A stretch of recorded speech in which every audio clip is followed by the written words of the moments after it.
right. With any luck, we are streaming. Can somebody please let me know that we're good to go? Looks like it. So, well, it's been great, guys, and so we'll see you next time. We'll talk next week, okay? No, just kidding, just kidding. Um, Welcome, guys. This is Miami. We're here to see this. We're here to see the PMDG 777, and yeah, I mean, this is uh, this is what we're all here for. And so, first of all, welcome. There's a ton of people here today. Hopefully, everything streams nice and smoothly. Um, for those of you who don't know, I'm Island Sim Pilot. I do mainly just bombing around the Caribbean, having a good time. This is the PMGG 777. First thing I want to say out of the box is thank you to Matisse and the team at PMDG for this opportunity. It's pretty amazing to get this chance. I certainly didn't think that I was going to. The reason I picked this particular spot is this is where the American Airlines lounge is in Miami, and I sat here about a year ago looking at this airplane in real life. And Z Sim Pilot, what's going on, buddy? Um, yeah, I sat here in the American Airlines lounge at Miami looking at this airplane thinking about how cool it was. And so there's no place else to really get this going. So there's too many people to say hello to, but you know, Buckman, Bob, Captain Hughes, Mady, Enzer, Kashif, all you guys, Andrew, really appreciate it. Markesh, really appreciate you guys' support all the time. So here it is, and there's no other way to put it. It's an absolutely amazing airplane. It's gorgeous. Um, it's everything I expected it to be and quite a bit more. I have no experience flying this airplane, so I did a flight yesterday from Sao Paulo to Buenos Aires, and that was the first time I've ever flown this plane. And you guys are about to see the second time. So it's familiar in a lot of ways, and it's also very much its own airplane. I mean, if you guys are familiar with the 7.3, you'll be very comfortable in this plane. It's very easy to pick up, um, very easy to kind of feel at home pretty quickly in this airplane, and it's amazing. One of the things, that, kind of the first thing that jumped out at me flying wise, is that if you see all this stuff up here, um, a lot of this stuff is on or on auto right now. And so the way I would put it is that flying this airplane um, is a lot like having a co-pilot because so many of the things that you have to do in the 737 manually are done automatically in the 777. So I would actually say the 777 is an easier airplane to fly. Um, and it's quicker to get up and going. Um, it's I think it's going to be cool for anybody. If you like flying jets, you're going to love flying this plane. The like the short haul routes. Like if you wanted to do a 45-minute flight or an hour-long flight in this plane, you could absolutely do that. Um, it's it's not so automated that you don't enjoy flying it, but it's also it's very easy to, like I said, it's like having a co-pilot. It's very easy to set everything up and to do everything. So you can do quick turns in this airplane. It's really pretty cool. Speaking of quick turns, one of the things that that you kind of notice right away. So there's a new tab here for the Universal Flight Tablet, and is really pretty cool. So all the stuff that you kind of had to manage in the FMC in the 737 is all managed in this in the UFT here in the 777. And one of the really cool things is, so here you got your ground connections, good, I have AC on. I was hoping I did. Um, excuse me. And you can see all of the, all the ground vehicles and the stuff that's connected to the outside of the plane. This is one of the things I think is really cool, is seeing kind of all the loading going on and everything connected. And so this is all here, and you can request which vehicles you want and which ones you don't want, and so on and so forth. Doors are all operated from in here, including arming doors before departure. Um, and But the really cool thing is this automated ground ops system. So if you are somebody who likes flying multiple legs, I don't know about GSX integration. I don't have GSX, which is probably silly on my part, and we'll come to that in a second. And does it have preset using the control key with the numbers? I will look shortly. By the way, I'll do my best to keep up with the comments, but it's not it's not going to be easy.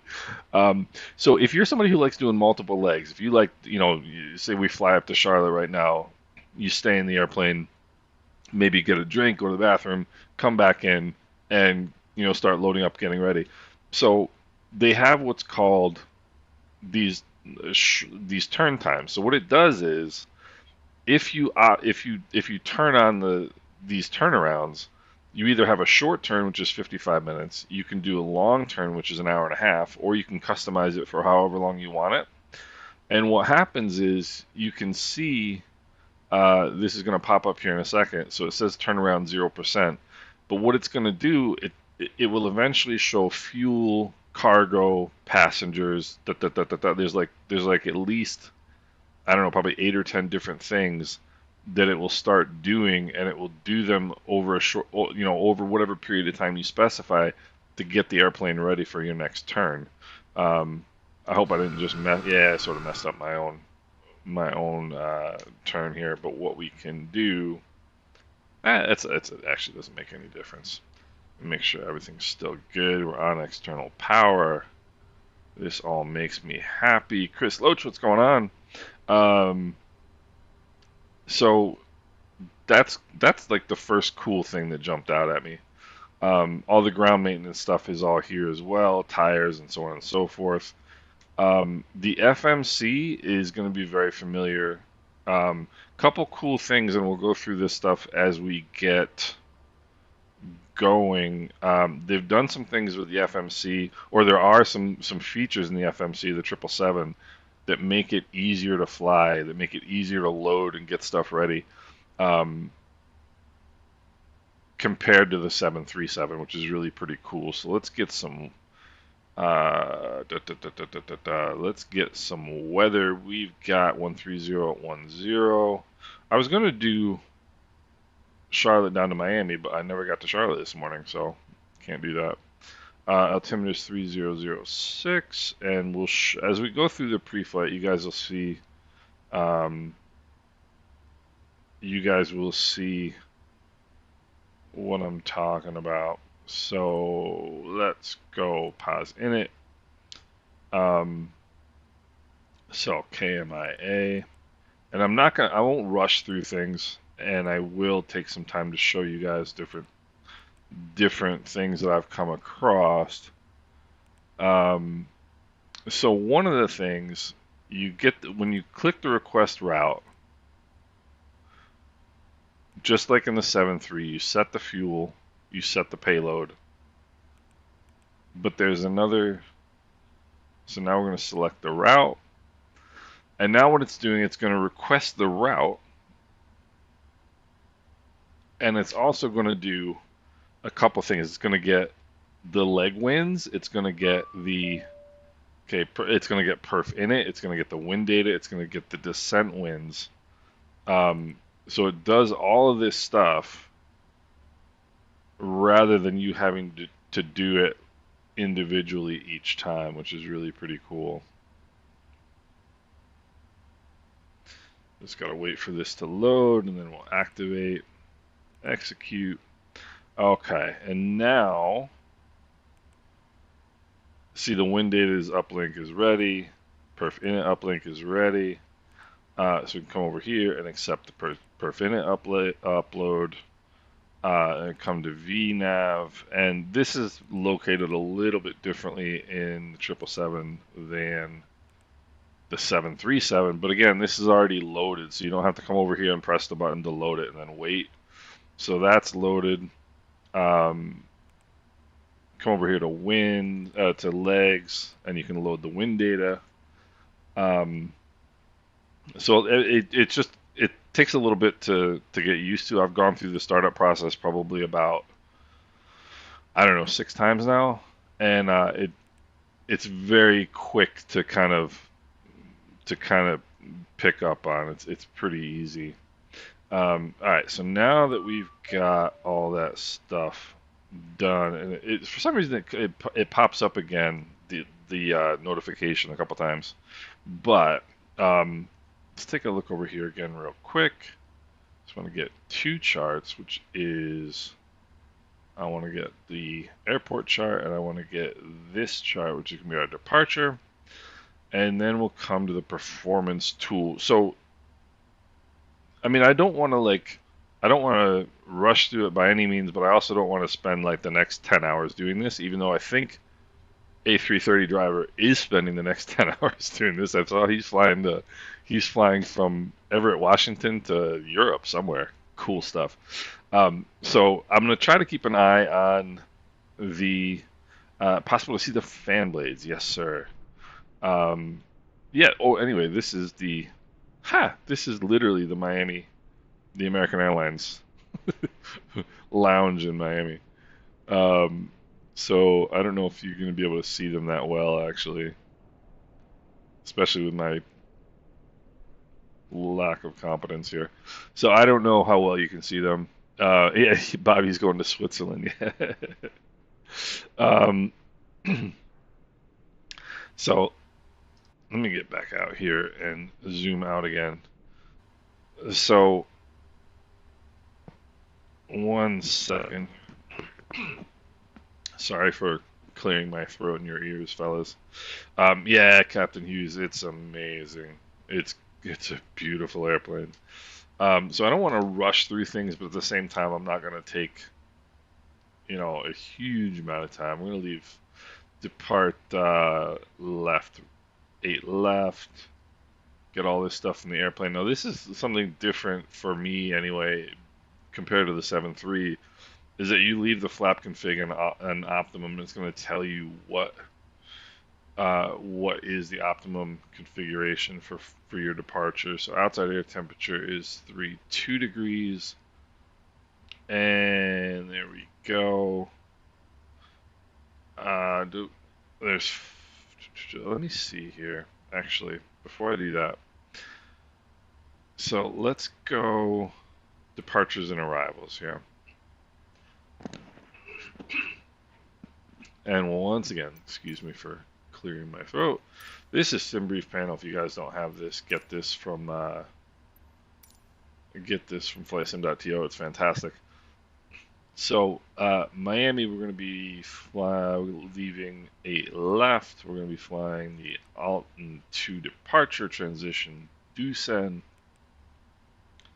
So that's good to go. And the arrival is going to be the Stalker. It says Stalker 4, but it's actually the Stalker 3 checker. And then 18 ILS 36 right, I do believe. Yes, it is. And checker is a transition. HECM is a transition on the approach, so that's good to go. Take a quick look at the legs. This is all good. Now checker's got to go there. I've done this 6 times today already, so I know the route. I'll show you. Honest first impressions. It's amazing. It's amazing. It feels so good. It feels like a big heavy airplane, but not in a bad way. And one of the interesting things is they have some settings. So the way that they've set it up, I haven't had to mess with my control sensitivities, which is really good. Luke, I don't know the price. I would if I knew it, I would tell you, but I don't. But the feel is amazing, and I have to adjust my control sensitivities with every airplane except this one. This one is uh, perfectly fine the way it is.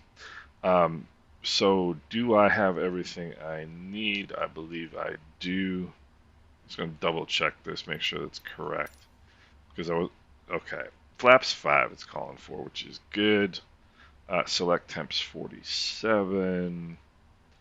V2 is 154. Alright, outside air temperature we've got, so we'll come check this out. Kashif, I wish, man. I wish. Perf init we've got, and we'll double click zero fuel weight, and that comes up. So that's all good to go. Cruise altitude 380. Alright, now get rid of all this fun business. Takeoff. Select temp is 47. And the way this is laid out makes it a little bit easier. So with the 777 or with the 737, you have to put your select temp and your outside temp with a slash. So you save yourself one click here, which is pretty cool. So there's that, and then we go to takeoff. We're going to flaps 5, and if you wanted to rush through this, you could. You can get this plane off the blocks faster than the 7.3. So 130 at 10. There's that, and that gives you your headwind, your crosswind component, which is pretty cool. Now let's go back, and CG is going to be trim's going to be 4.25. It always is, it seems. And then we click, and we're good to go. Gross weight 474.3. 472.9. So yep, pretty darn close. All right, so let's see here. What shall we do now? We are on VATSIM, so come down, we'll go 122.8. And we're also, I can't believe A330 drivers doing like a 14-hour long haul. That's crazy. That's pretty crazy. 118.3. And so when PMDG told us that we were going to be getting the airplane, we were supposed to get it on Monday. They had some issues with some of the things that all of us have issues with Microsoft Flight Simulator, namely Mets 747. First of all, go Mets, and second of all, yes, I am using DLAA. But what was I saying? I forget.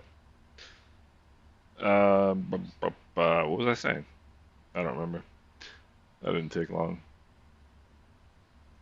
I can't remember what I was going to say. All right. So anyway, it couldn't have been that important. So everything's looking good. I'll show you through. Let's walk through all of the. So this up here controls this lower panel. I don't know if you guys know the 777. I don't. I've never touched this airplane until yesterday. Oh, that's what I was going to tell you. So when we got the airplane, we were supposed to get the airplane on Monday, and then we were going to have until today at 2 p.m. my time to be able to. I think so, but I'm not sure because I don't do that. But they had some issues with the missing packages and that kind of weird stuff that was going on with Asobo the last week, and so we didn't wind up getting the airplane until yesterday morning. So we really did, unless you like were familiar with the 777 going in, which I'm not. I kind of freaked because it's like I had to learn the plane in 24 hours, but that should tell you something though. It's very very familiar in terms of the like similarities with the 737. Yeah, this is I mean, if you like the 737, this is to me a much cooler airplane. Even if you're only going to fly 2-hour legs like we're going to do today. Like you don't have to fly 16, 18, 12, 10-hour legs to enjoy this plane. There's a hydraulic system, fuel system um, that we saw already. There's the air doors. You got the entry doors open. Gear, you can see your tires and everything else. Hopefully, I didn't ruin my tires on my latest landing. Um, and then it's got this checklist system. I feel the same way. I like me some Boeings. And then you got this checklist system, which is really pretty cool. So oxygen, I'm not going to test the oxygen. I'm just going to pretend we did. Let's see, what's the altimeter? 3006. So we'll dial that in. All right. And one more. So that's good. Parking brake. I did not set my parking brake, did I? That's one thing I always sort of forget. And anybody who's wondering, I'm using Tobii Eye Tracker 5, and it's awesome. So just check your check boxes as you go along. Click to the next thing. All right, flight deck door is closed. These are all set. MCPV2 heading track altitude. Let me just make sure. 092. 174. And whoopsie. That's good. Takeoff speeds are set. CVU preflight completed. Trim will get there. That is all good. We'll go beacon on. And Jack, I don't know. I don't know. Marcos, I had the pleasure of Matisse and the team at PMDG reaching out and offering me the opportunity. Actually, I did ask them, but they said yes, which is how I got. All right, so before taxi. So let me see here. I got to get out my checklist. All right, so let me go through the checklist here. All right. Start firing her up. This stuff is all on. Let's see. Thrust and symmetry is on auto. APU gen. So APU start is super easy in this airplane. You don't have to start the APU and then start the generator and flip the switches and blah blah blah. You just hit the APU start and it does all the work itself. All right. Cabin utility IV passenger signs are on. Left and right bus ties on auto. Left and right generator switches on auto. See, and you're gonna one of the things you're gonna notice as we go through this is everything's on auto. And when you've got in this airplane, when you've got the off button lit up, but you see the on kind of, and I don't know if highlighted is the right term, but what that means is that the airplane itself is going to power that system on, and it will turn it from off to on when that's appropriate. So there's kind of like two auto modes, if you will. There's the auto mode where you see auto, and then there's an auto mode where there's an on in this box, but the off button is lit up. So this is going to actually do all of this stuff for us. Beacon nav lights are on. Emergency lights armed. Just click that and good to go. All right. Now, left and right pack control switches are on auto. This is the IRS, the equivalent of the IRS. This is all set up. All right, so window heats are all on. Primary left and right engine hydraulic pumps are on. See, they're on, but they're not running because they're not being powered right now. These are all off. Seatbelt sign is coming on, and I'll come back to the chat here in a second. EEC is on auto. Engine start. Okay, so these are both on normal. Auto start is on. Let's see. Left fuel pump is on. Anti-ice and cooling equipment and the gasper switches are both on. Recirc fans are both on auto. Trim airs are on auto. Trim air switches are on, rather. Isolation valves are on auto. Engine APU bleed. These are all auto. See, these are going to come on once the engines power up. Pressurization panels on auto. So like a lot of things are on auto. Um, all right, so now we can come down. Flight director's coming on. There's some things that are definitely out of sequence compared to the 737, or different, sequenced differently than the 737. Auto files are armed. Flight instructions are set. Auto brake is on. Reject takeoff. So do that. Gotta go recall here. Yeah, those are all good because haven't started everything yet.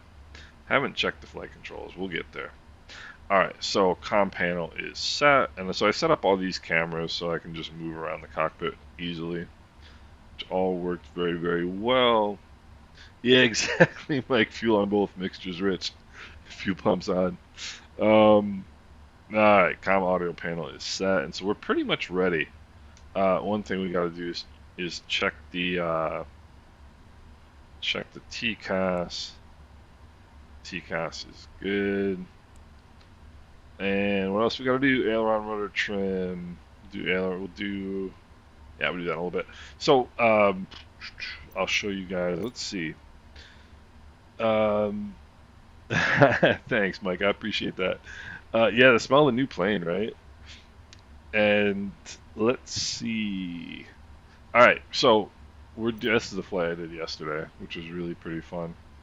And here we go. Friday, we go Miami to Charlotte, and we're just going up the east coast here of Florida and up into Charlotte. I haven't looked to see if we have ATC, but I'll check that in a second.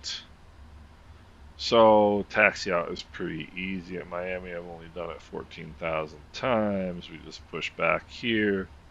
November 8, Mike all the way down. Cross 8 right, and we're departing runway 8 left. We've already got 092 in the heading.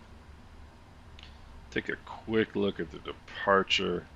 Departure, come off 8 left, go straight out to Sea Salt, and then Deals, and then Live, and just northbound. It's pretty straightforward.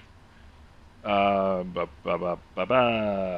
see. Transition altitude is 18,000, of course. Top altitude 5,000 feet. We're gonna ignore that.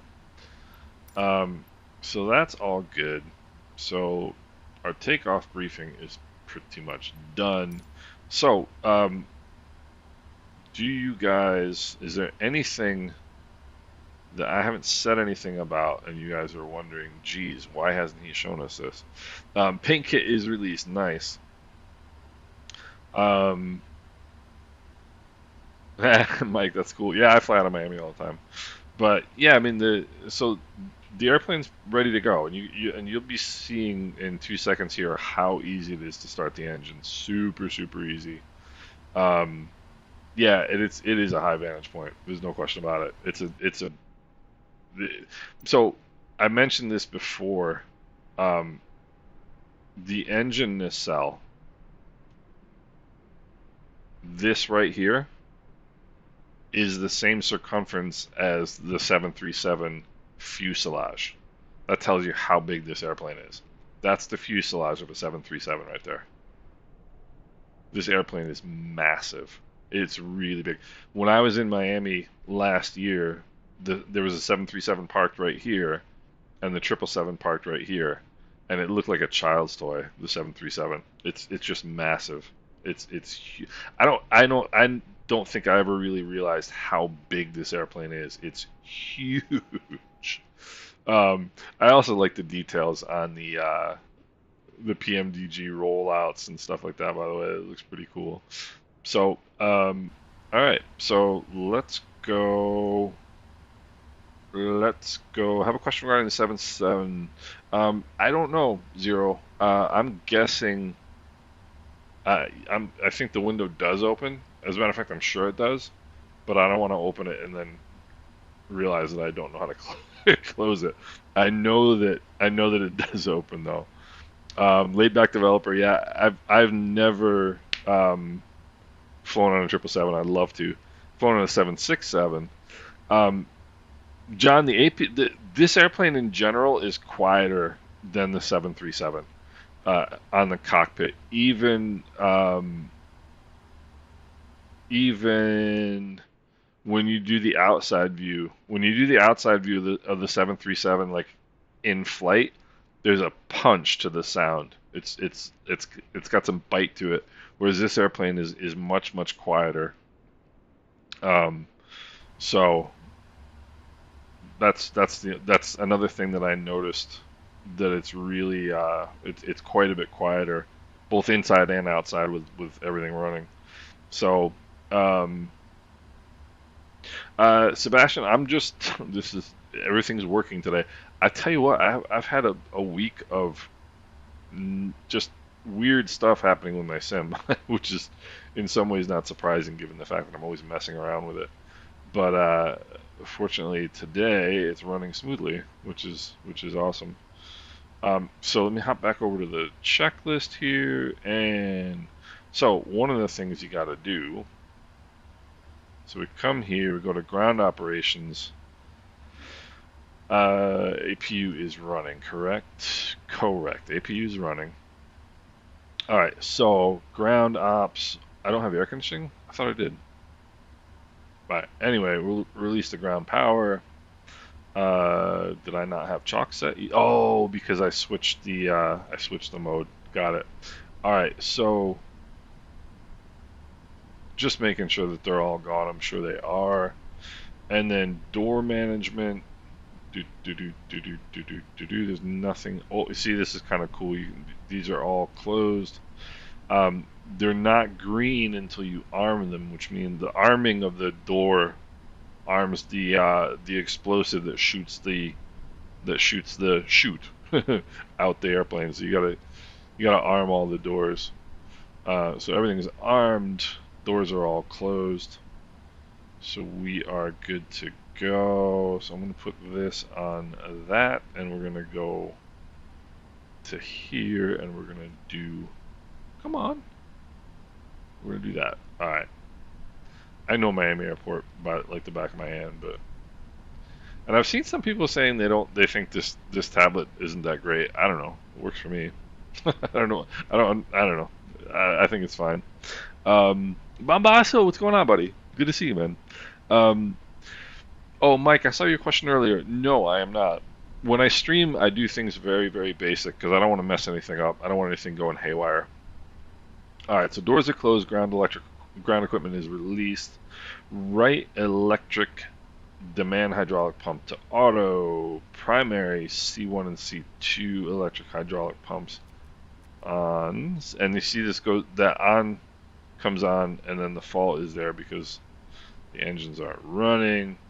We go left demand hydraulic pump on, auto rather. C1 and C. Oh, those are coming on. Oh, okay. These are on. No. Auto. Left and right fuel pumps. Bring all the fuel pumps online. Left and right center fuel pumps. I do not believe we have any center fuel. And this is one of the cool things about this. There's no center fuel, so we're good to go. Let me see. Okay, where are we? Left and right center fuel pump. Passenger signs are on. Beacon. And we got to do one more recall. Yeah, engine is shut down. All right, so we're good to go. We're ready to push. So, yeah, laid back developer. I know plenty of people who use it to relax. And FS actions for the cockpit model modification presets. I don't know what is FS actions, like a program, or is it something native to this sim? Sorry, I can't help you with that one, Bill, right away, because I don't know exactly what you're referring to. But let me make sure. Yeah, chalks are released. One thing that I wish it had and it doesn't have, and I'll show you real quick. All this stuff in the PMDG setup and the options. You can do all this good stuff. Oh, is this what you were asking about? And, okay, gotcha. Yep, yep. So this stuff is all here. I wasn't aware. I don't know if it's a feature that's coming. I don't know what the story is, but the pushback is not functional right now. Which is kind of a little bit of a bummer, but I can work around that. So I've just been using the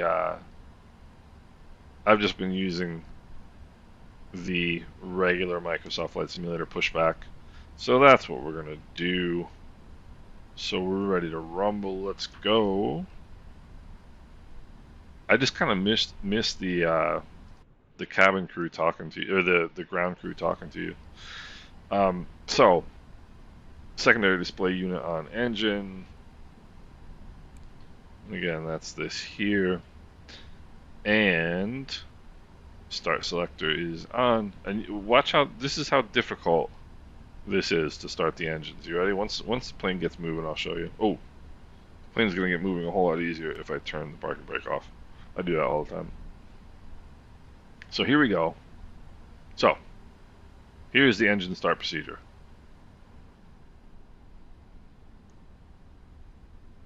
Now just keep an eye down here. Wait until that gets to 25. Introduce the fuel. That's it. I gotta make a radio call too. That's it.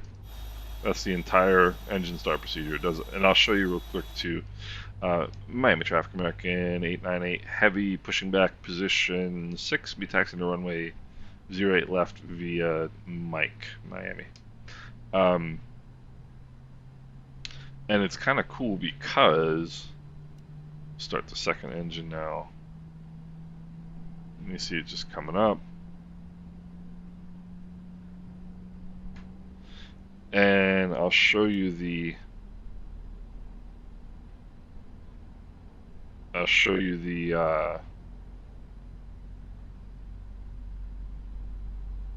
is there 25? Yes.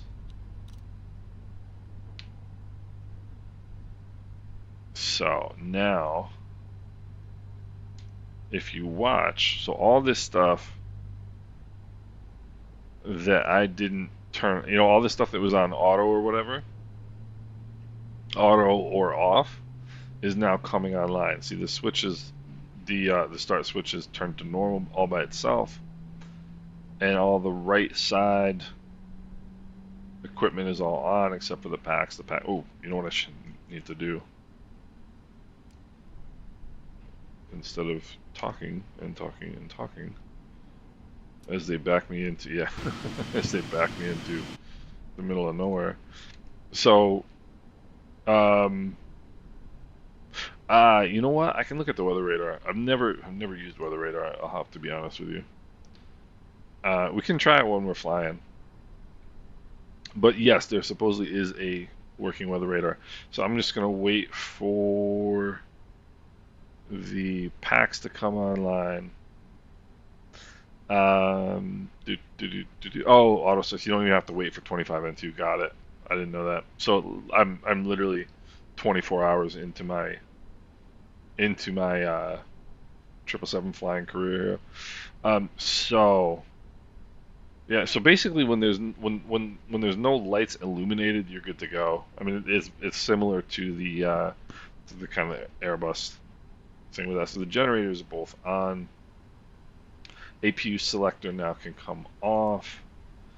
Engine start selectors are on normal. Left and right pack controls, the lights just went off. I saw that. Left, center, right isolation valves are open.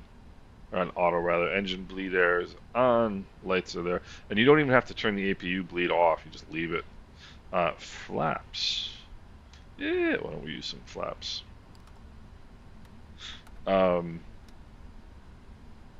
Flap settings are slightly different than the flap options are slightly different than the 737. Engine bleed air flap stab trim we'll get to in a second. Actually, why don't we get to it now? So stab trim. We'll go flight controls.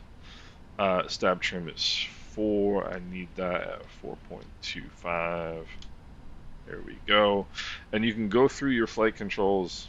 You see there's full left, there's full right. You got your flaperon and your aileron and your spoilers to do all this fun stuff. Your elevators. We got us some rudders and they are free and correct. So, um,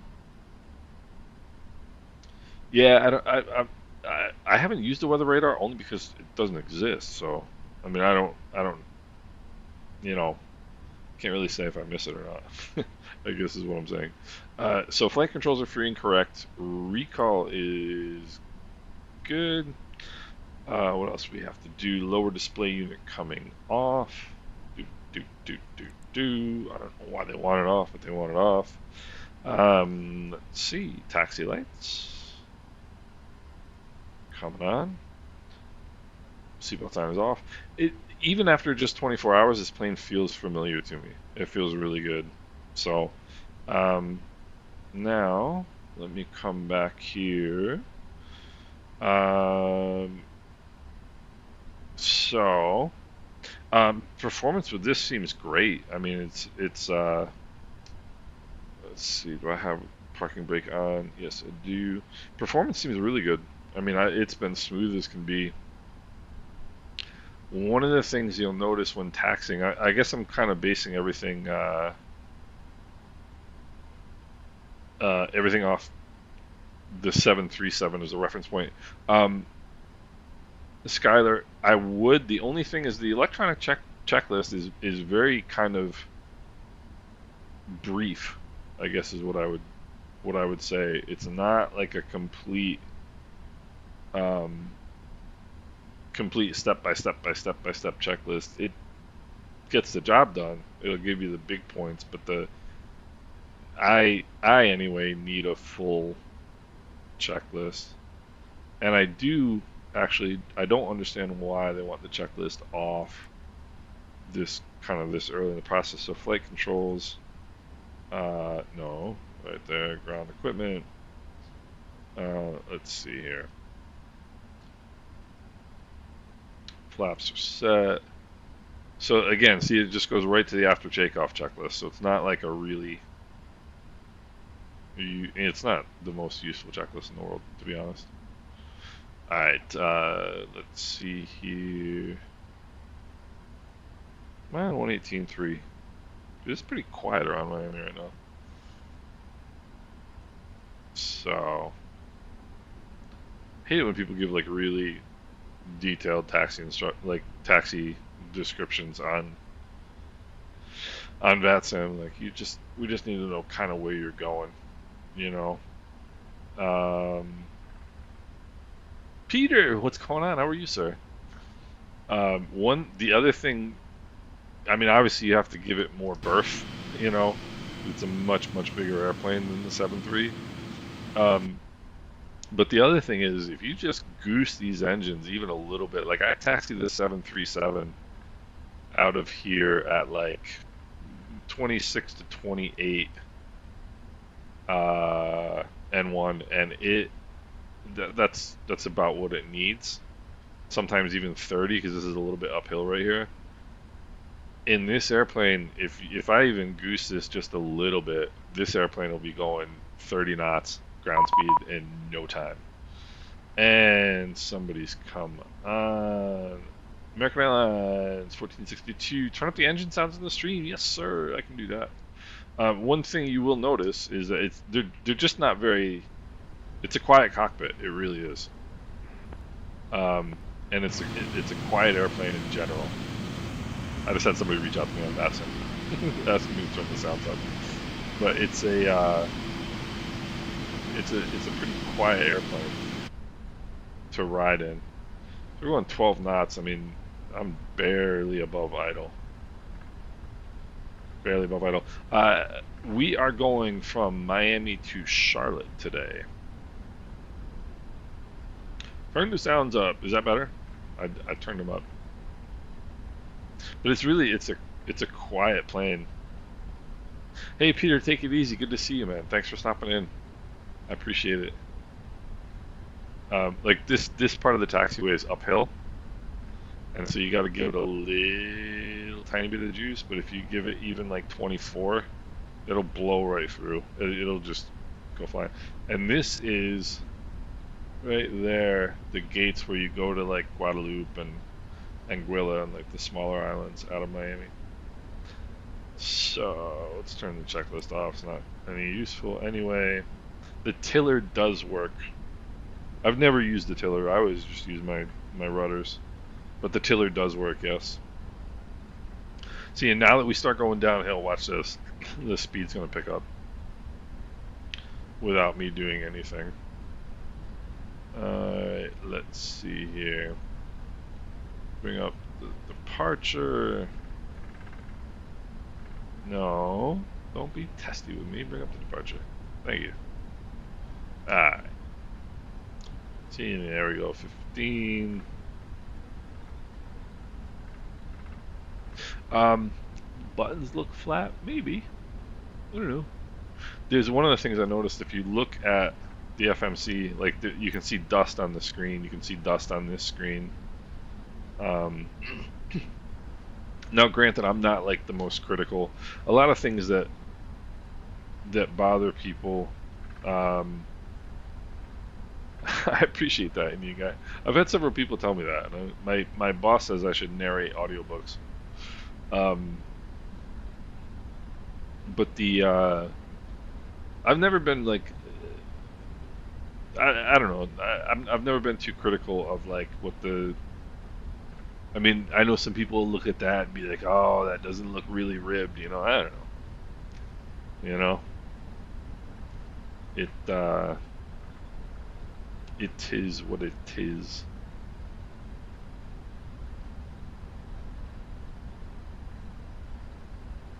So, let's see here. I'm gonna hold short of 8 right, only because I just want to make sure I have my ducks in a row before we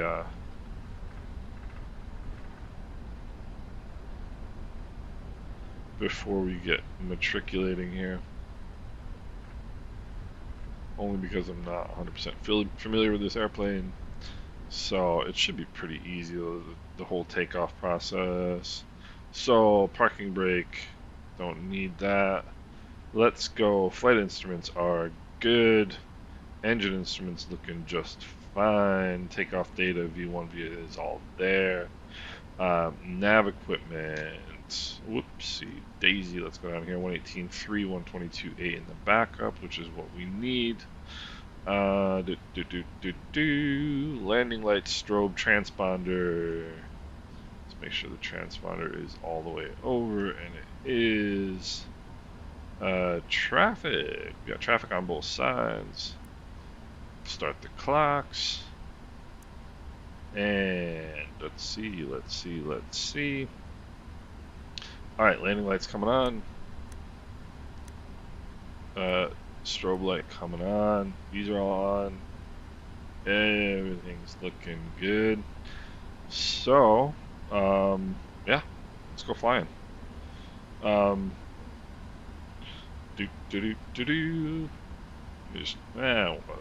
Miami traffic, American 898 heavy, crossing runway 08 right at Mike 1, Miami.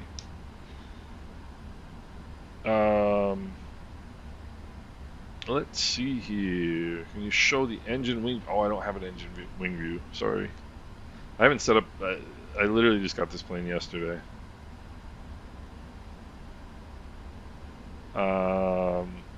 So I will be crossing runway 08 right once I get moving here. I'm used to being able to see the numbers in the gauge a little bit, but it's a little different than the 777. Turn up the volume. I don't want to like blow people's ears out, but at the same time, you do want to hear it. Alright. LNAV and VNAV are set.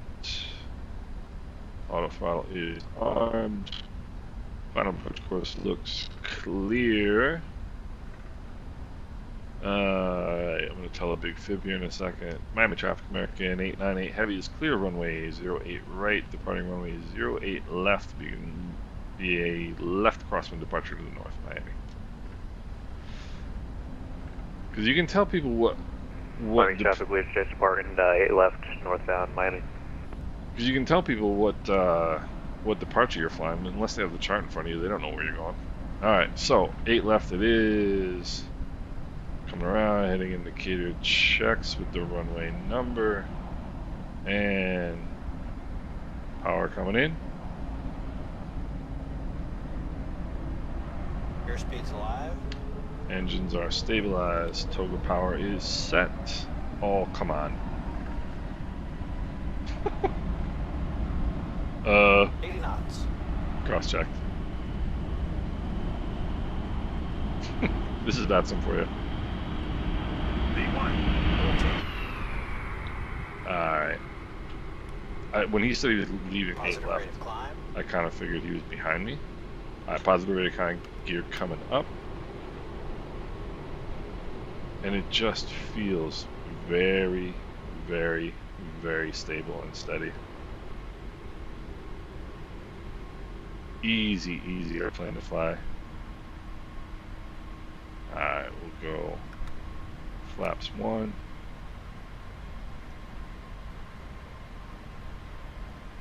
And coming through here. I mean, it's so easy to hand fly. It feels smoother to me than the, there's upspeed. Feels smoother to me than the 777. Even though the 777 feels great. Or the 737 rather.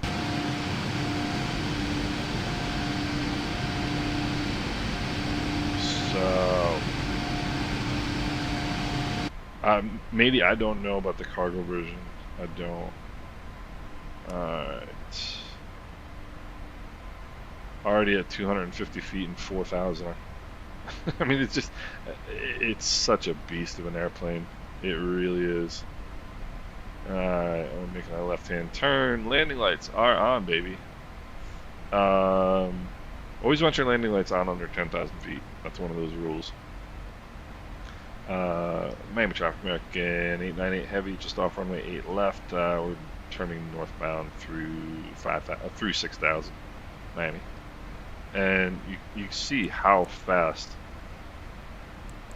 No, can you stop? Can't get what I'm trying to get. Okay, there we go. We're gonna, yeah, let's go right up to 20,000.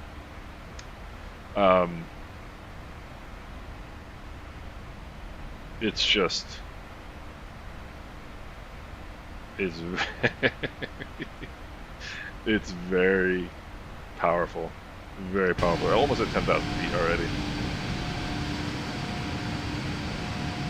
It's crazy.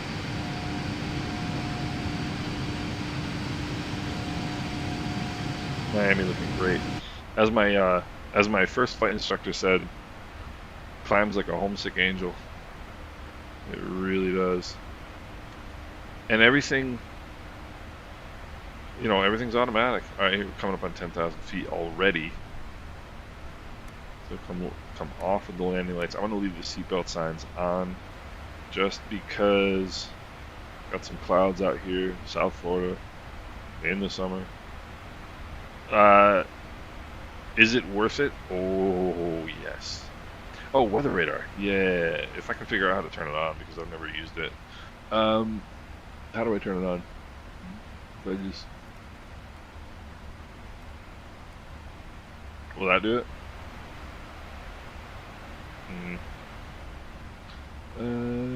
Weather. If you can narrate how to do it. Schmarkash, it's no big deal. It's smooth as can be. I don't know how to do it. I don't know how to turn it on. I'm using DLSS DLAA at this time. We're already through 12,000 feet, so let's go over here. I think cruise altitude was what, 36? I apologize for being a complete failure on weather radar because I don't know how to turn it on. I've never used weather radar.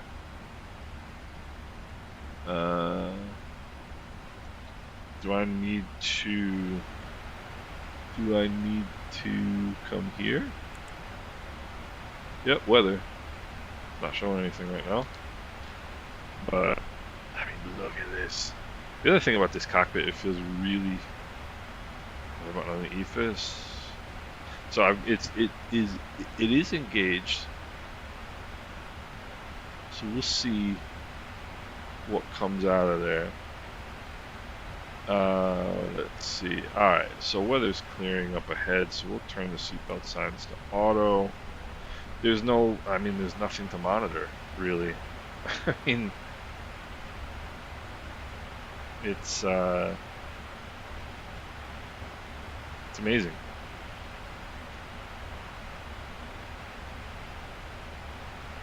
Oh, I see what you mean. Yeah. So there we are. There we are. I will be making this flight in the opposite direction in about. God, look at those wings. Look how, I mean, it's so. We don't need no winglets on this thing. They're just like, nah. It's just gorgeous. Then again, I think that the 737 is gorgeous too. FPS is no different. No different. This might actually be even easier at FPS, to be honest with you, than the 737. I mean, it is just smooth. It really is. Are the showcase views like? I don't know what the showcase views are. Sorry about that. Altitude max is 41,000 feet, Bob. Yeah, 41,000 feet. Let's see, VNAV 380. Okay. I guarantee we're going through. Yeah, we're already through 20,000. I mean, it's just 21,000 at 310 knots, and we just took off like what 9 minutes ago. Not even 9 minutes ago. It's crazy. It is a crazy airplane. It really is. Oh, go to camera showcase. Oh, I see. Yeah, I can do that. Let's see here. Ah, there we go.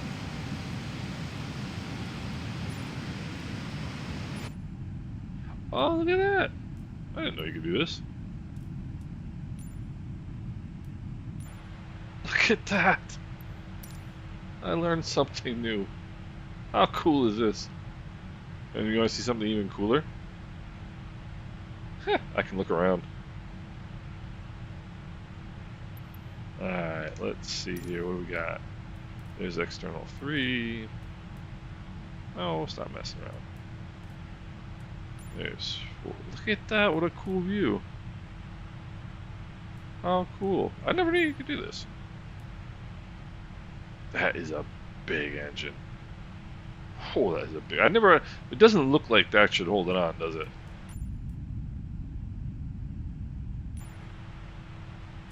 Alright, let's go. 8. Nice! Look at this.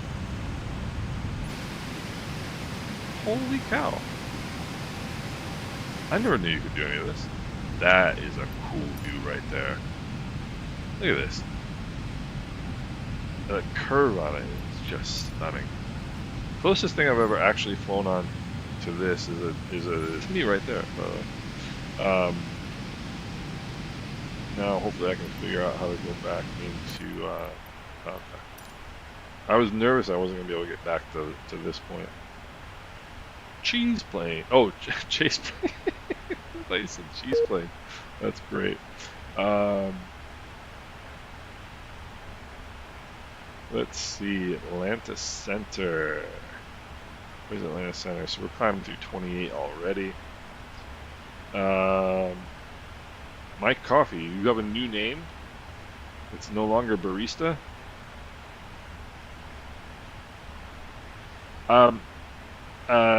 Apple Sheep, I'm using the FrameGen mod, so if the what do you call them? The fan blades look a little weird, that's why. So, but at the same time, I mean, I understand not everybody's gonna have the same opinion on how it looks. But yeah, showcase views are pretty good. I'm actually quite impressed with that. Oh, laid back developer. I flew on the Dreamliner 787 to Italy a couple years ago. So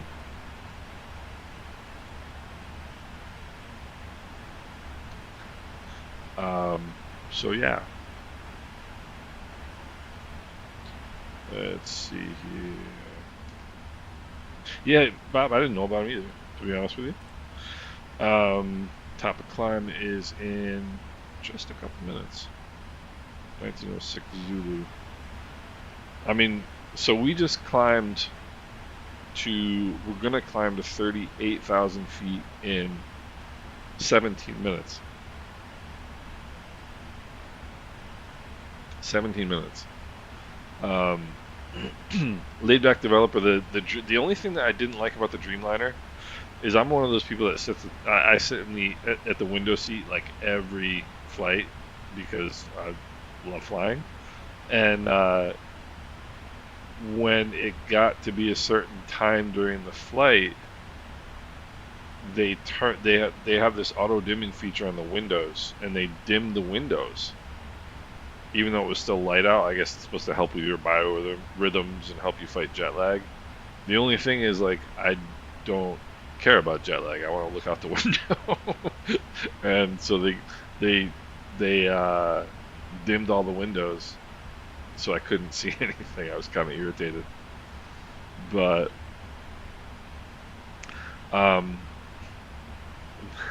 coffee barista flyer.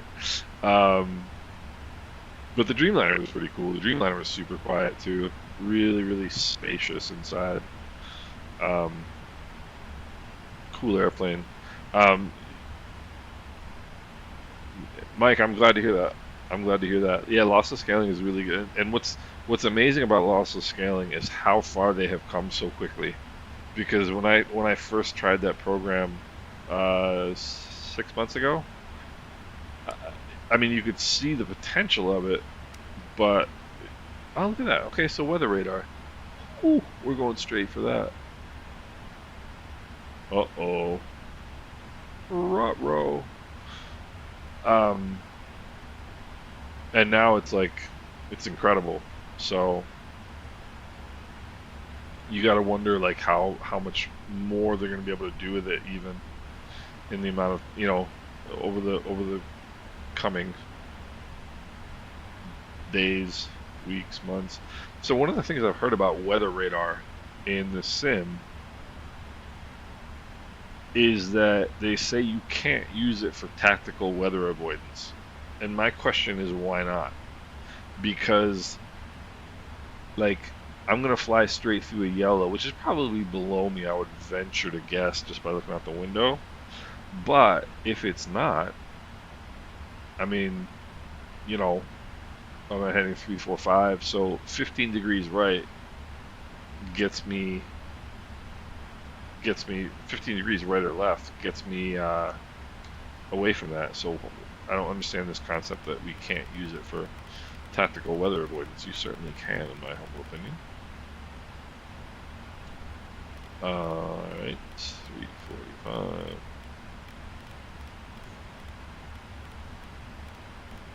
And yeah, so that's the first time I've seen weather radar. That's pretty cool. ZX, I am a wannabe Anguillan. I absolutely love Anguilla. As a matter of fact, we'll be going in end of August. I'm going to be going for 2 weeks. I absolutely love Anguilla. Anguilla is my favorite place on the face of the planet, and it's not only because the beaches are beautiful. The people in Anguilla are the nicest people you will ever find anywhere. Awesome, awesome island. Um,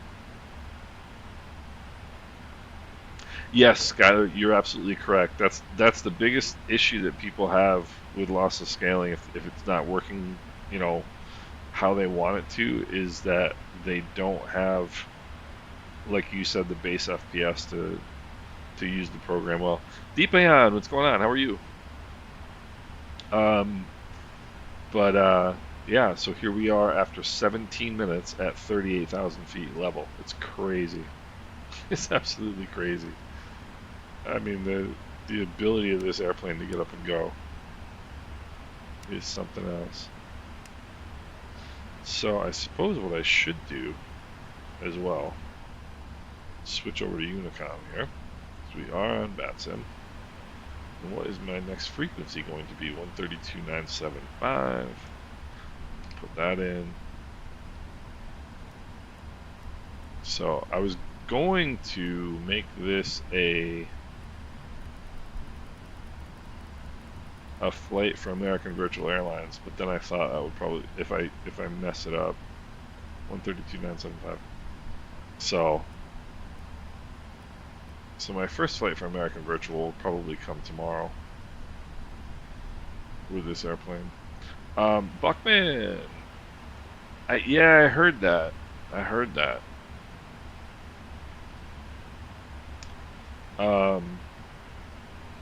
Yeah, and Mike Jerry, the thing about it is you can use both of them at the same time. You can use lossless scaling and auto FPS at the same time. So the what auto FPS or what lossless scaling does is basically the same as, yeah, you can use them at the same time. Is basically the same thing as the software I'm using to stream right now, right? So it just takes whatever on the screen, regardless of what that is, and then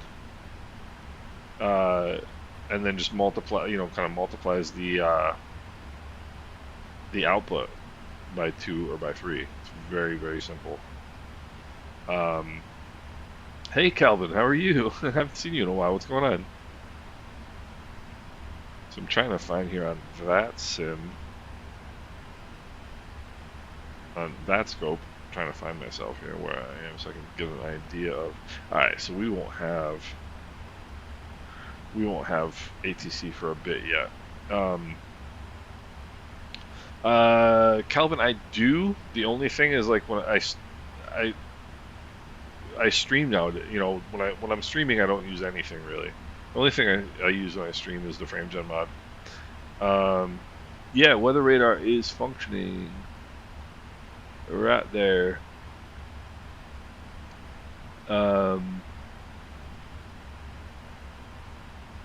Yeah, Mike, click the pen. Cloud quality is. Oh, wait. Oh yeah, look at that. So you can open and close the pen, but you can't actually use it.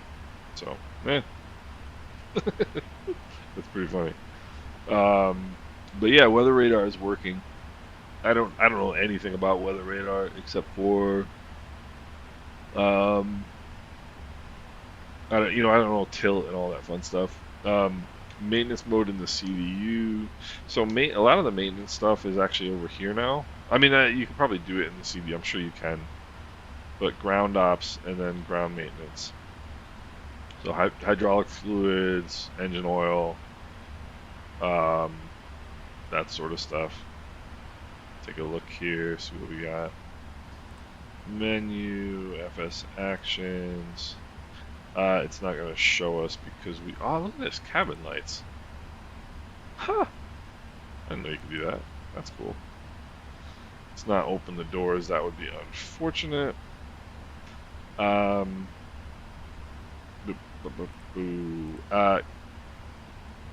Calvin, I am using. I have a 3080 Ti.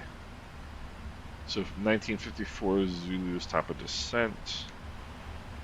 Oh, really? This can actually be a fairly quick flight. Another 43 minutes top of descent. Wing. Let's do wing view here. Let's do wing view. I think wing view. Oh, that pause scared me right there. See that? Yeah, 3080 Ti, same one. It's a great GPU.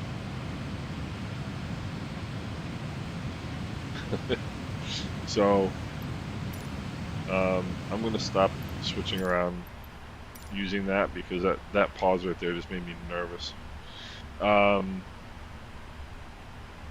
Maintenance info display. Let's see here. Got all kinds of fun stuff over here. Let's see. So this is kind of one of the things I like, is being able to check all this stuff. I love having this extra. Like in the 737, you don't really have a lot of information available to you. Yeah, matey, it's gorgeous. It's just beautiful. And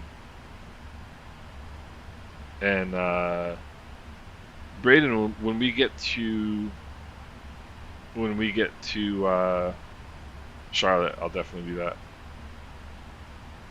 So we got our hydraulics, and it's cool. It shows you like what is on each system, flaps, da da da da, and how the system runs. Pretty cool. Fuel, good, good, good. Airflow, good. Hopefully the doors are all closed. That'd be unfortunate if they weren't. Yeah. Let's see, after takeoff checklist, and you can see it automatically checks the things off when you've actually done them in the plane. So I put up the landing gear, I put up the flaps, and so they're already checked for me. And there's descent checklist. So let's see, and DPN, I would say the 777 performance is better. The 737 performance is good, perfectly fine. It's better than fine. It's good. The 777 is smooth as can be. Smooth as can be. Really, really nice. Oopsie. Sorry for jumping around. So, yeah. I know you can open the. I love the fact that you can open the door and go back into the cockpit, because it's really annoying that you can't in other planes.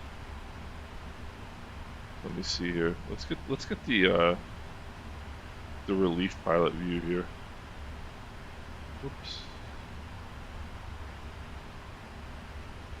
Oh, where's my seat? Okay, let's go this way. Oopsie, that's not what I want to do. You can tell I'm not the most competent person in the world with the cameras, by the way. Sorry about that. Yeah, here's what it's like sitting in the relief seat. I mean, look at how big this cockpit is. It's huge. I mean, it's gigantic. I love the coat balled up in the cabinet up there. Really pretty cool. Guys got their roll-ons down there.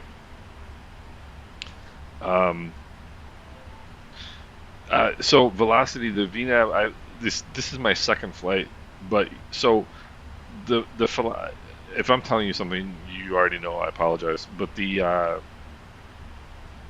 philosophy of VNAV in this airplane is to be on like not to have step levels, but like a constant, continuous descent all the way down to the runway. And I flew into Buenos Aires yesterday, and it was just spot on. I mean, spot. As a matter of fact, I'll tell you something funny, and I posted the video on my channel, so you can go and watch the video actually of the descent. But what happened was, yep, look at that. I actually like those shades on. They look pretty cool. What happened was, I had both of the flight directors on, and once it gets to a certain altitude, it captures, and it did an auto land. And I didn't even want it to do an auto land, but it auto landed because I apparently had it set up to do so without realizing it. And so we went from 36,000 feet to literally landing dead center on the 1,000-foot markers without me doing anything. You know, so it's pretty sweet. Hey, Caleb, that's awesome. You know, I mean, not everybody can have the greatest hardware. You know, I mean, I ran the sim on a 1080 for a long time, for the first 2 years. You know, so nothing wrong with it. There's nothing wrong with a 1060 or 1660 Super good. You know, I'm glad it's working for you, man. That's awesome.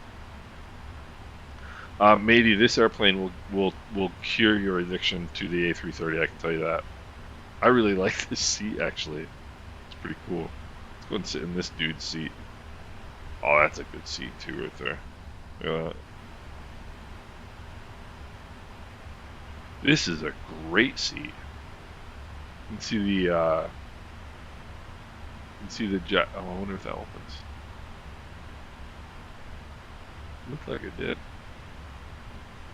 No. I love the jacket balled up in there. Pretty cool. Santiago, I am not.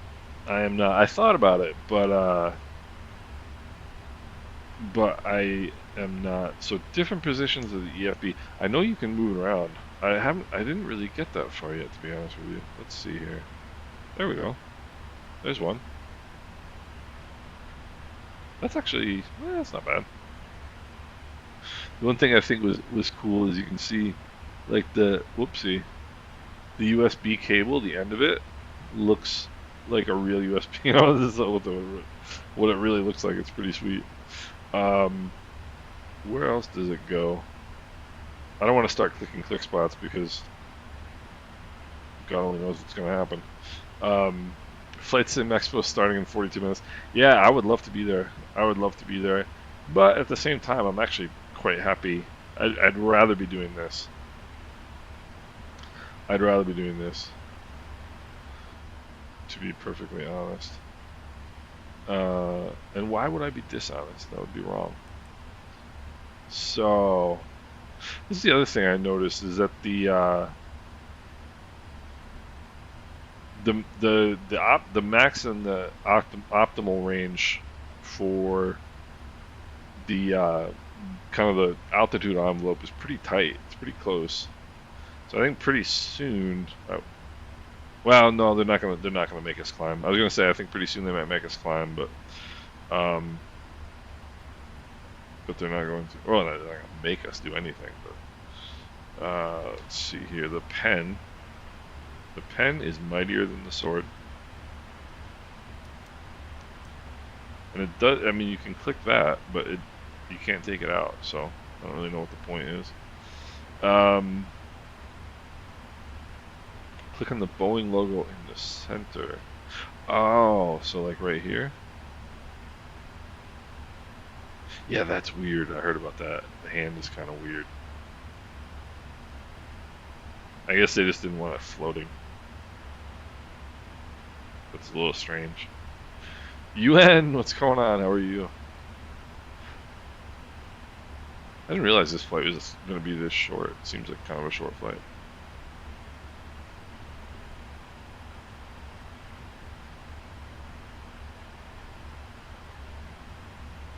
So, we are doing good, UN.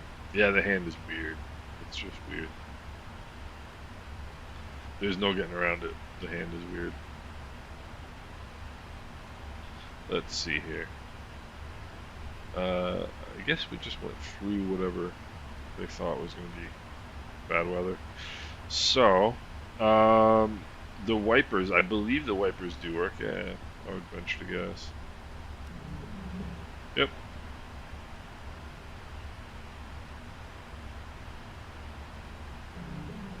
They do. Everything works in the PMDG. That's the cool thing about PMDGs. Take a look at some of the non-normal checklists. Absolutely. Okay, stop doing that. Yes, we can take a look at some of the non-normal checklists. Of course, the first thing we're going to have to do is turn on the checklist. So, let's see here. Non-normal checklists. Non-normal. Here we go. So, ooh, let's look at this one. Flight controls. Jammed flight controls. That would be unfortunate. Autopilot disconnect switch. Auto throttle disconnect switch. This is pretty cool, actually.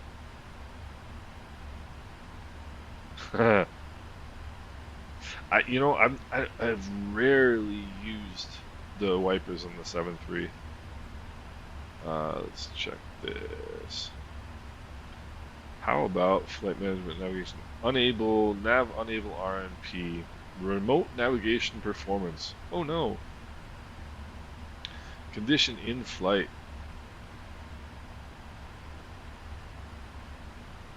Oh no, remote navigation performance. What am I talking about? Required navigation performance is what RNP stands for. Let's see here.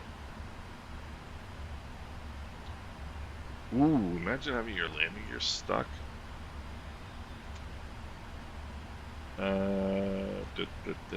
Let's go. Gear disagree. Gear position disagrees with the landing gear lever position. Objective, yeah, your objective is to extend the uphill. I think, isn't that down here somewhere? I think it's down there. Flight with the gear down increases fuel consumption. Yes, yes it does. This is a true statement. Yeah, and you can navigate through the, it's pretty cool. I'm glad you asked that. Here's all the normal. Like I said, the checklists really aren't that extensive. But they're still pretty cool. So there's that checklist.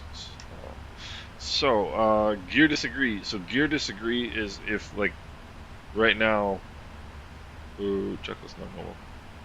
Oh, it's upset with me because it thinks I haven't completed the checklist.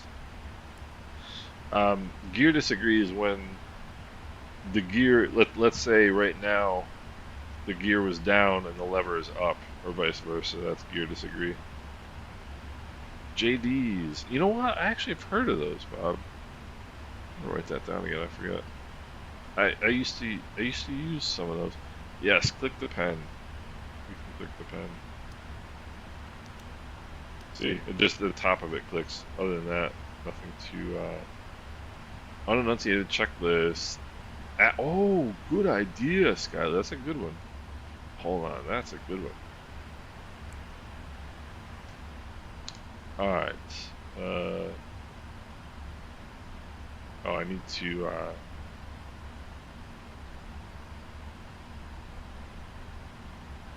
okay, let me go back. Unenunciated checklists. Airspeed unreliable, ditching, evacuation, fire, engines. Volcanic ash. There you go. A static discharge around the windshield. Bright yellow, a bright glow in the engine inlets. That would be a fun thing. Let's see. Bright smoke or dust in the flight deck. An acrid odor. Kind of interesting. Auto throttle disconnect. Okay, so disconnect the auto throttle. Both thrust levers to idle. Engine anti-ice on. Wing anti-ice on. Recirc fans off. That's a good idea. Wow.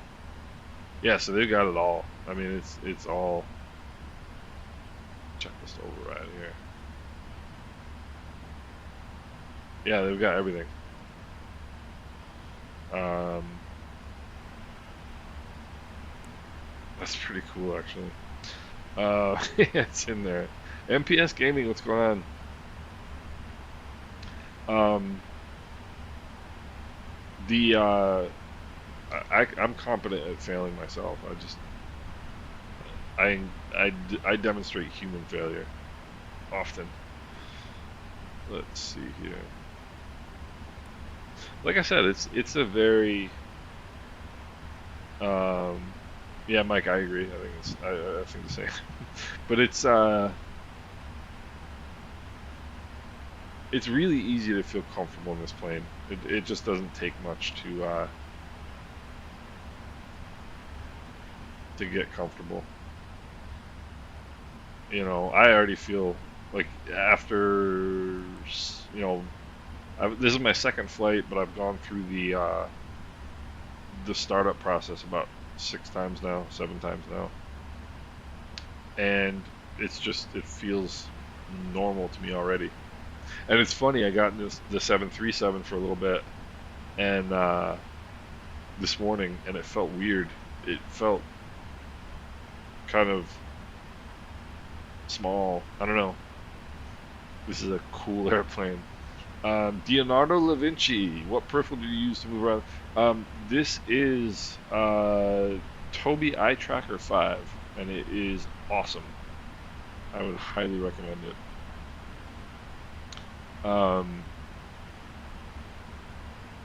Yeah, yeah, my guy, yeah, you're probably right.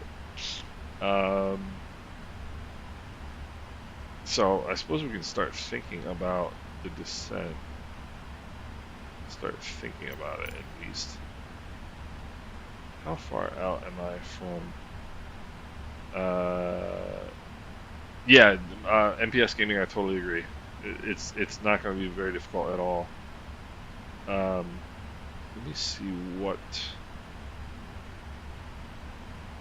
the arrival. What is Charlotte Tower? Charlotte Tower is going to be 121.15. 121.15. Okay, so depending on it might be a day or two longer than that. I wouldn't be terribly surprised if I'm honest. Only because it took a couple extra days to get it to us, so I don't know if there's still things going on. We got a new build of it today, so I got the first build of this airplane yesterday, and then I got this version of it today. So let's go. 37 minutes ago, so we're gonna need another. Mike, exactly. Gotta do what you gotta do, brother. We're gonna get another weather update before we land. So let's take a look at the approach. The approach is so. Here's another interesting thing. So in this airplane, you don't have to do all of the radio tuning and all that fun business that you do in the 737. So if you come down here, you've got the nav radios. They're okay. VOR left and right. I don't think I have those on even. Now that I think about it, I don't. VOR left and right. All right. So what it does is it's gonna move to whatever VOR is nearby the plane as you're flying, and it automatically changes. Let's see here. Yeah, see, there's the 114.5 right there. The VOR right to our left here. And then once we get closer to the St. Simon, what is it, Brunswick? This is actually a great place, by the way, Jekyll Island. If you want to fly into a fun airplane and like a little GA airplane, flying to Jekyll Island, Georgia. Great little airport. But anyway, so this is going to change here pretty soon to 109.8. But my point was going to be that you don't have to do all the radio tuning in this airplane. It does it all for you. And so, I'm used to in the 737, if I'm going to fly an ILS approach, I got to set the radios, set the course, all that fun stuff. In this airplane, you don't have to do it. Kat, you are going to love this airplane. Mike, I kind of feel the same way. Mike Coffey, about tuning radios, but it's like I said at the beginning, like it's almost like having a co-pilot. It really is, because there's all these like little things that you don't have to do that you do have to do in the 737. I haven't flown into Jekyll Island in the sim, Mike, but it's a cool place. I went there about 10 years ago now. Really fun little town, but you don't have to tune the approach course. You don't have to do anything. Like, let's see, where are we? 004 right now. It's a very, very easy airplane to fly. Yes, you can get the sim rate. You can change the sim rate. I'm very able to get too drunk to know what you're doing. Hey. Actually with this plane that wouldn't be a problem because it'll land itself. So 1089 is the localizer, 003 is the final approach course, glide slope intercept is Hayu at 2500, ILS decision height is 927, which is kind of high, but let's see, where are we here?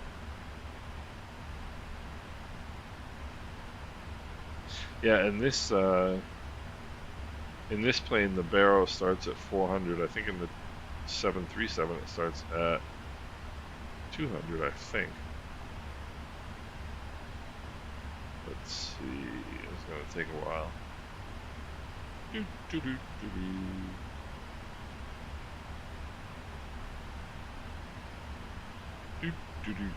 What happens if the panel glows blue? That would be unfortunate. We would pull out the checklist. Well, we couldn't pull out the checklist.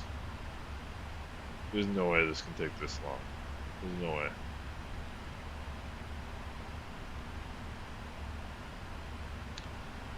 Sunday group flight. Yes. Anybody who's watching, if you guys want to join us, we do group flights on Wednesdays, Fridays, and Sundays. Unless I'm debuting the 777. So this is literally the slowest. Greek Fest. That sounds like a good time. I gotta look and see what time the Spanish Grand Prix is on Sunday too, because that takes priority over everything in my life. So 927 is what I'm looking for. Oy, oy, oy, this is taking forever.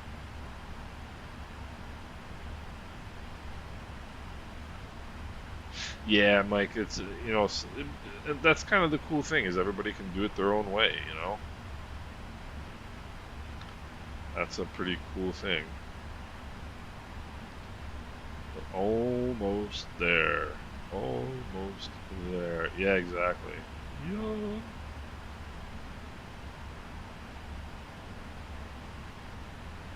Now it actually gives me a different approach. It's 927, both sides.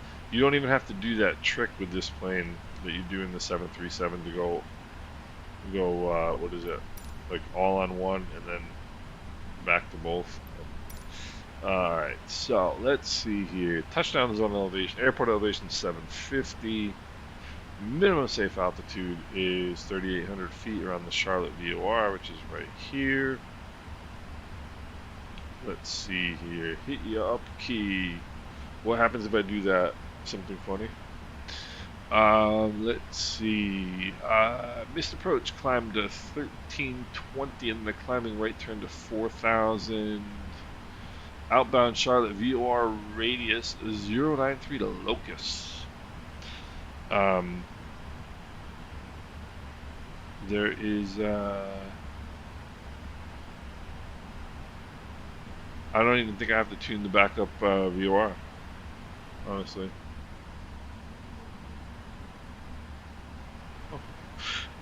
So that's the missed approach, and that missed approach is a non-standard holding pattern because it's right-hand turns. Standard holding pattern turns are left-hand turns.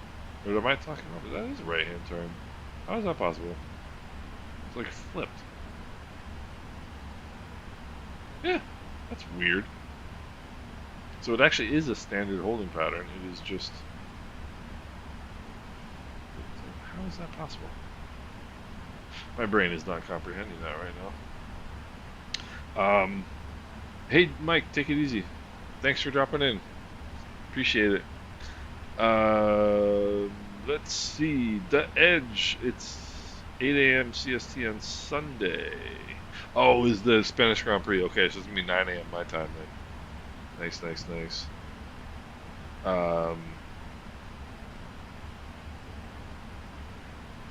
I've never tried using time compression. So let's see here, N025. So at least want to be ready once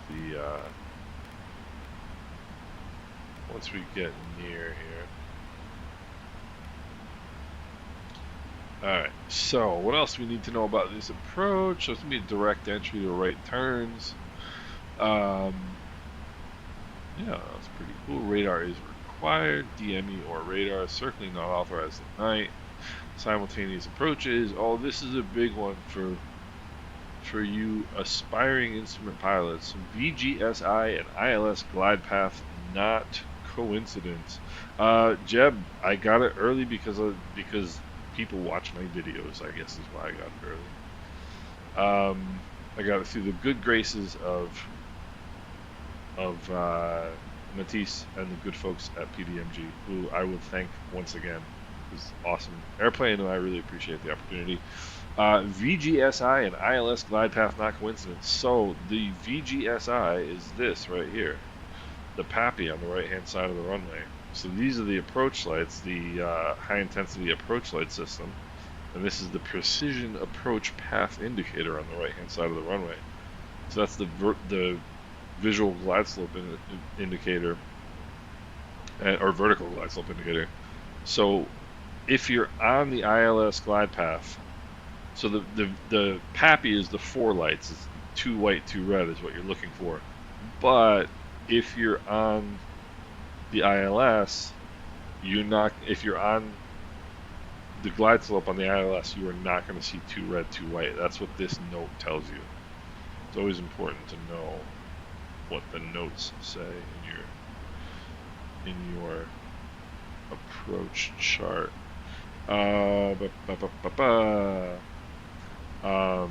Yeah, Brian, it's looking great. It's looking great. Kat, I agree. PDMG, they're really nice. I've been very grateful. I mean, the 737 is amazing. I'm just grateful that they do what they do. Yeah, Jeb, you'll feel at home in this airplane after an hour. Really, it's in a lot of ways easier to fly, in my opinion. Let's see here. What am I looking for? We are looking for. All right, we got 109 miles, so we've only got 15 minutes to top of descent, and I am not going to be in.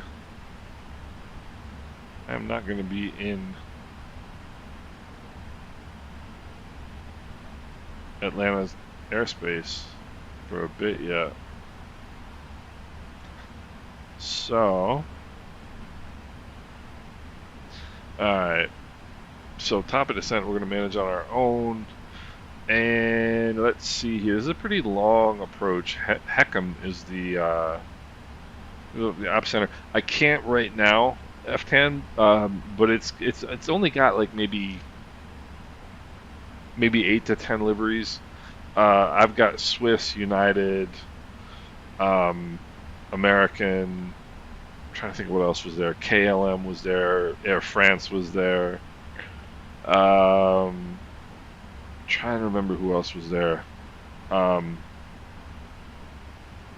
but there's only maybe 8. But they just released the paint kit, so hopefully people are going to do some good work on that over the next couple of days. So Heckham is D17.9. So here's another interesting note on the approach chart. You can see this. So IBQC. I'm going to bore you guys to death with instrument approach stuff right now. Localizer. It's the IBQC. So that's the localizer for this approach. And you can see here, this is showing the threshold of the runway is D1.5. What does that mean? That means 1.5 nautical miles is going to be what you'll see on the distance indication right here when you hit the threshold of the runway. So the transmitter, the ILS transmitter, is at the other end of the runway. So you have to subtract 1.5 from all of these waypoints that you see. And the other interesting thing about that, see that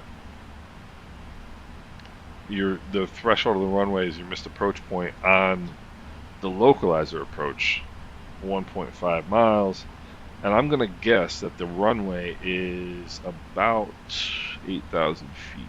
It's gonna be my guess. Let's take a look. 8 to 9,000 feet. No, I don't want the Cat 1. Let's see. 9,000 feet. 8,677. And the reason why I knew that is because that's that 1.5 miles from this end to that end, about 8,000, 9,000 feet. Ed E, you're gonna love it. You're gonna love it.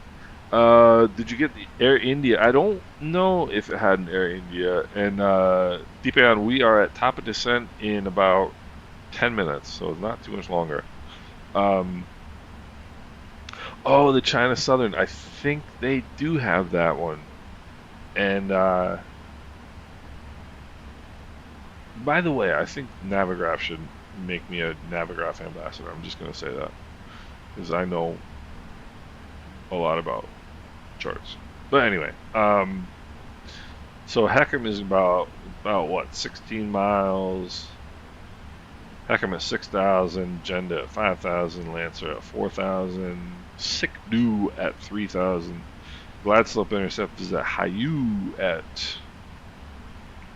2,500, Final Approach Course 003, and I'm guessing we're going to be at about 150 knots, so it's going to be 800 feet per minute. The high intensity approach light system and the Rabbit, and we got the Pappy, and then this is our missed approach again. Climb 1320, right turn 4000 on the radial 093. And what is a radial? Hey, Richardson, what's going on, Mike? How are you? I'm giving a boring lecture on instrument approaches, and so if you ever look at one of these and you see it says Charlotte VOR radial 093. What does that mean? That means you're going to be flying a heading of 093. It's actually the easiest thing in the world. You're just going to be flying a heading of 093 away from the Charlotte VOR. Radials radiate out. That's the way to remember that. And yeah, that's about it. Runway visual range of 1,800 feet. Or a half mile. Touchdown zone, or look at this little trick here. This is why you like JEP charts. So the reason JEP charts are so cool is because all this stuff is right here. So normally your visual range on the approach, your runway visual range, the visibility you need, the ground visibility you need, or actually it's flight visibility, excuse me. The flight visibility you need is 1,800 feet or a half mile. But if the touchdown zone lighting or the center line lighting is out, you need more visibility because there's no lighting there to show you where you're supposed to go. And if the approach light system is out, you need more than that. So on the JEP charts, this is all here. If you're using FAA charts, you've got to go look in a book to find this stuff. And imagine looking in a book when you're trying to fly an ILS approach. No. Yeah, Mike, I saw that the UH-1F Huey is out. I saw that. Confused with the Yankee and Zulu approaches, Brian. The approaches, precision approaches, go backwards from Z. So the Zulu approach is always the approach with the lowest minimums, and by lowest minimums, we're talking this right here, ILS. So that's 927 feet mean sea level. So that's what you're actually going to see in your altimeter, in your altitude window. But you're 200 feet above the ground. So that's your minimum. You're basically 200 feet above the ground. So the Zulu approach is going to have the lowest minimums, and the Yankee approach will have the next lowest minimums. The X-ray approach will have the next lowest minimums after that. So if we go look at charts and approach charts, where we have Yankee 36 right, where are we? 36 right. So ILS or localizer. So it's probably going to be the same. I would imagine it's going to be the same. It is going to be the same because they're all. Let's see. What do we have here? What do we have here? Okay, so here's RMP Zulu. So this is going to have minimums of 325 feet. So the Yankee approach will have higher minimums than that. That approach. That's not possible. Oh, because this is an LPV approach. Oy. How is that possible?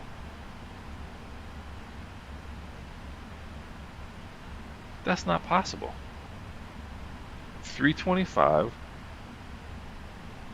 RMP Zulu.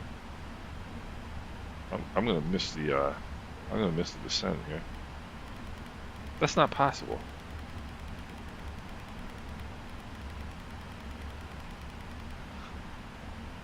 Now I'm curious, because the Zulu should always have the lowest minimums.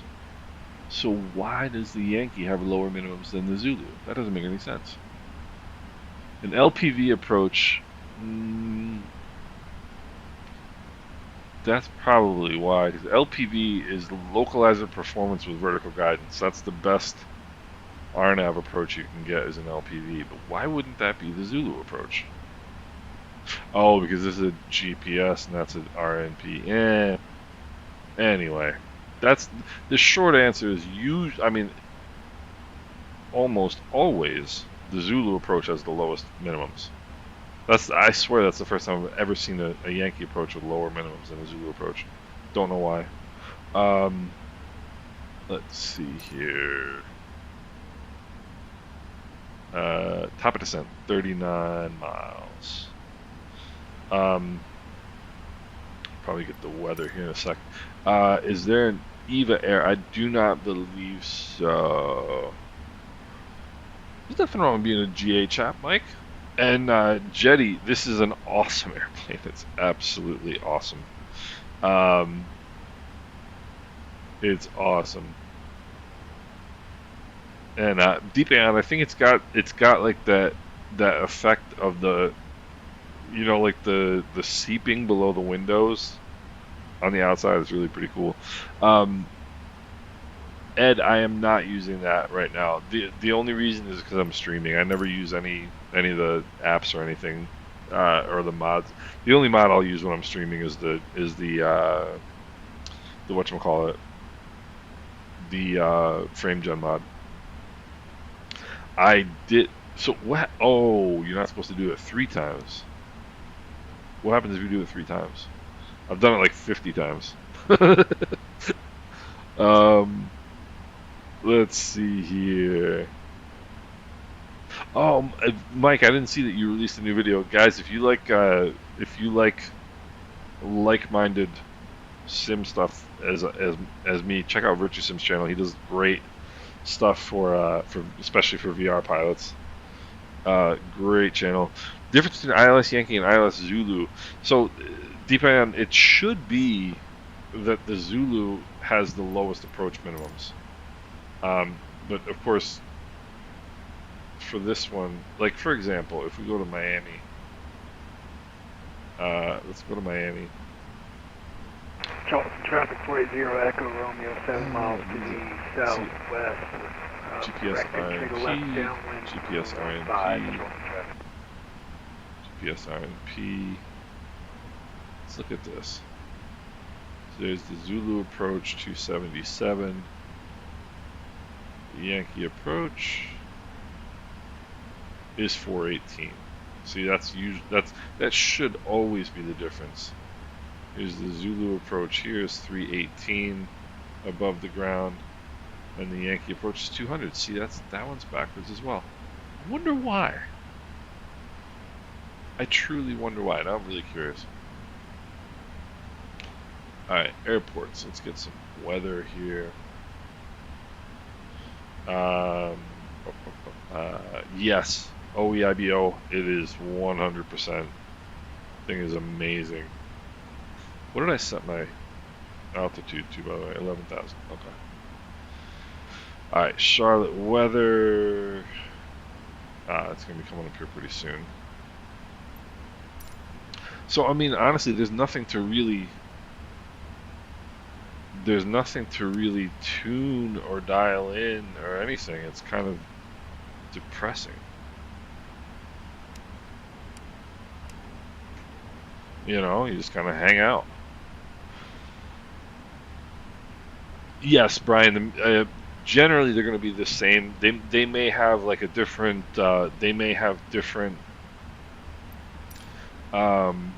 me go back to the one we're going to fly.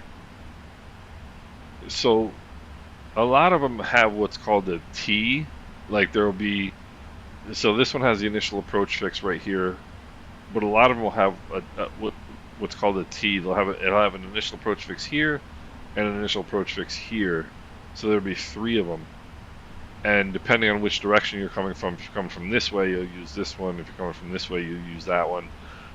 Sometimes they'll have different waypoints.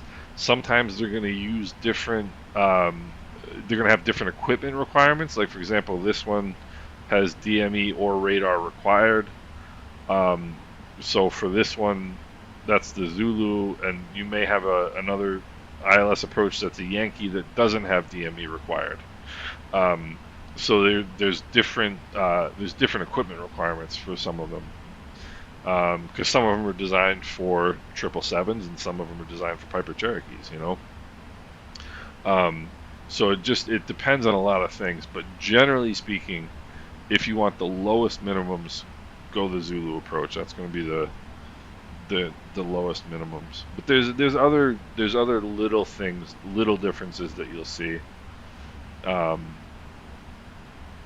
the approaches, and so they'll have different names because of that.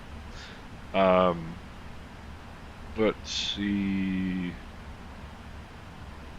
Mike, you're not gonna have to you're gonna have to sleep for too long. We're already at top of descent. Here we go. All right, now give me some weather. 1 hour 2 minutes ago. Usually takes about 1 hour and usually takes about 5 or 6 minutes to get the minimums, or to get the new weather rather. You know what's funny, MPS? The 737 was the first PMDG plane I've ever bought, or I did ever buy. Let me see here. How close are we?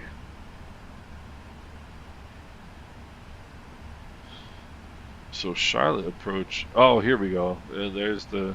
I'm not going to be on Atlanta until really, really close to the end of the flight. So there's 132.975, and we're gonna need 118.1.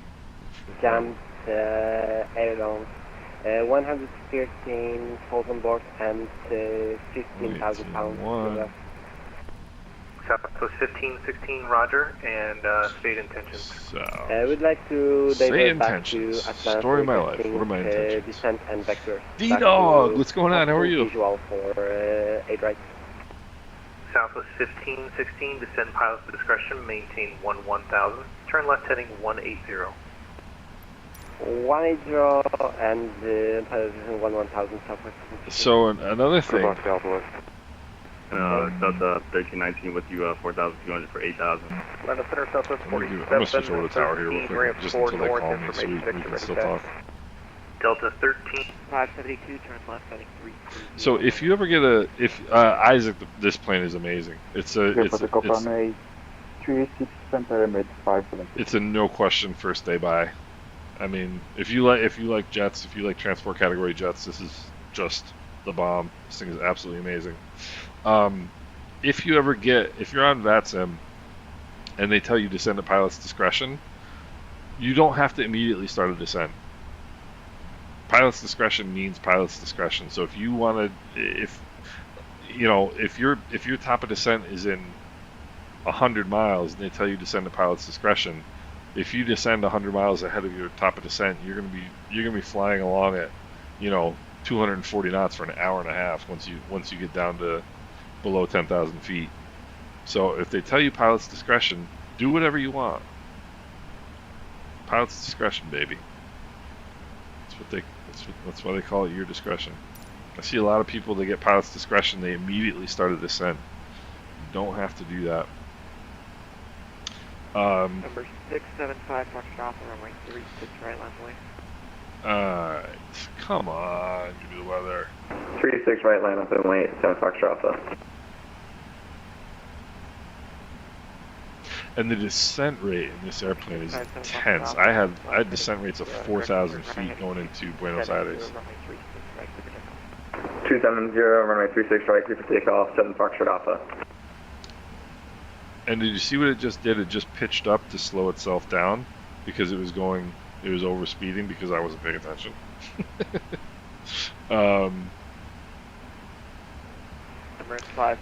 Steven, it's got, let's see, China Southern, left on heading 340. KLM, Left 330. United, American, 304 and rest Swiss. It's got quite a few. Please give me the weather. Please give me the weather.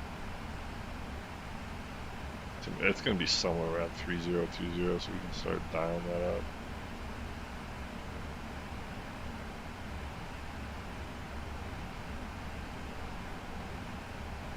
If you guys are ever interested, Lufthansa, yes, Lufthansa. Number 657, Foxtrot Alpha, radar contact, altitude passing. Passing through 1000, 7 Foxtrot Alpha. Oh, the other thing what we can do, instead of me just sitting here doing nothing, is, let's see. Alright, fuel right now is 23.6, and in Charlotte it's gonna be 20.3. Now we have to do math. That's what, 3.3. So you bugger. 458.9. 448.9. That's about right. Roger, 7 Foxtrot Alpha, yes you did. Alright, my apologies. So we'll go flaps 30. We'll go flaps 30. So, let me get myself comfortable here. I need nourishment. Yeah, I need some nourishment too. This is the 300, Steven. This is the 300. And let's see, how close are we getting to... Let's see, come on, give me the weather for crying out loud. How long is this going to take? I might have to go elsewhere for the weather.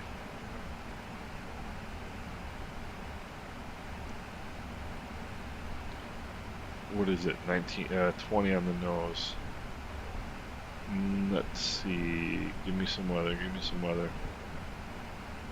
It's not useful. 2100 Zulu. Please give me weather. Nobody's got it. All right. So I guess we're gonna wait for the weather.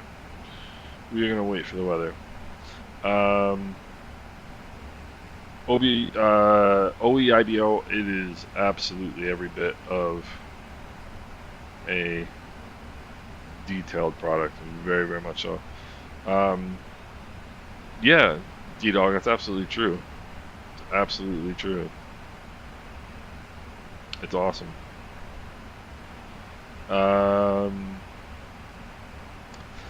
A350, somebody's working on one. I don't remember who. I know somebody's working on one. Ah, there we go. Winds are 1007. So why am I flying? Tell me he's going to give me a different runway right now. No. Nah, just a little bit of a tailwind, no big deal. 36 right, it is 3019. But if he's going to switch runways on me, I'm not going to be happy.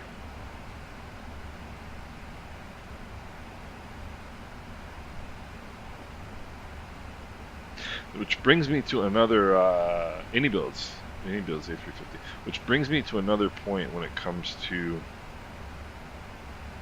instrument flying. If you need something, ask for it.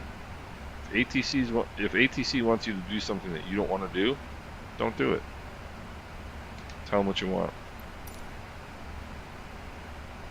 All right, so we got what we need.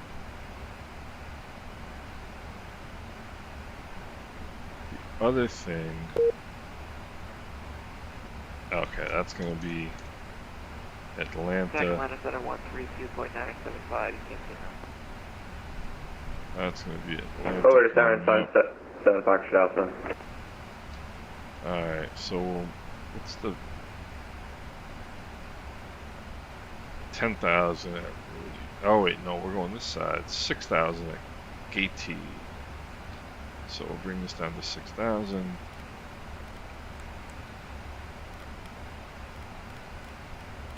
So PMDG have a CP DLC. DLC, I think I know what it means, but I don't know what the other part means. A380 is kind of a wild airplane. You show us the strobe light and the beacon light in the night. Yeah, I can. Not right now. You know, I put a video on my channel that is a night landing actually from last night, so that should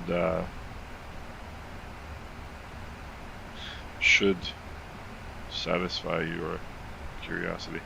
So I'm gonna need to get the chart here at some point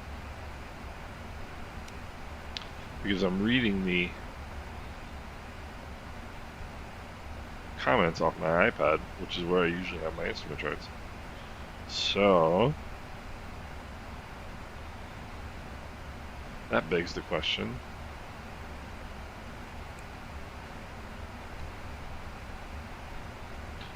where am I going to put my chart? Atlanta Center 132.975. I'm going to call him up now. Because otherwise he's just going to call me up and then hand me right off the tower, which is going to be annoying. So, so here we go. Let's have some fun. Atlanta Center, American 898 Heavy. Stand by. Roger.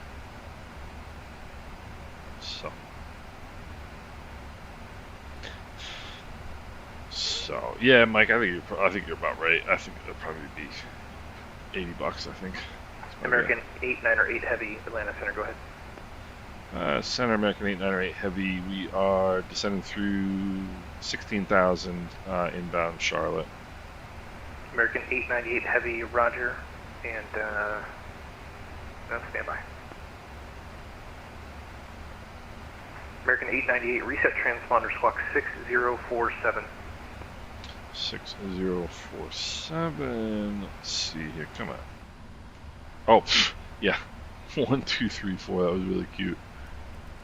I didn't really notice it. I never set my transponder, did I? At the beginning of the flight. 6047. Squawking 6047, American 898 Heavy.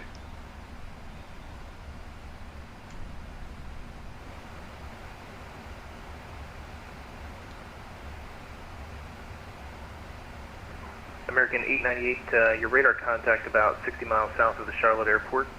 And descend via the stock car 4 arrival, Charlotte landing north to Charlotte altimeter 3019er. Descend via the stock car 4 arrival and landing north 3019er on the altimeter, American 898 Heavy.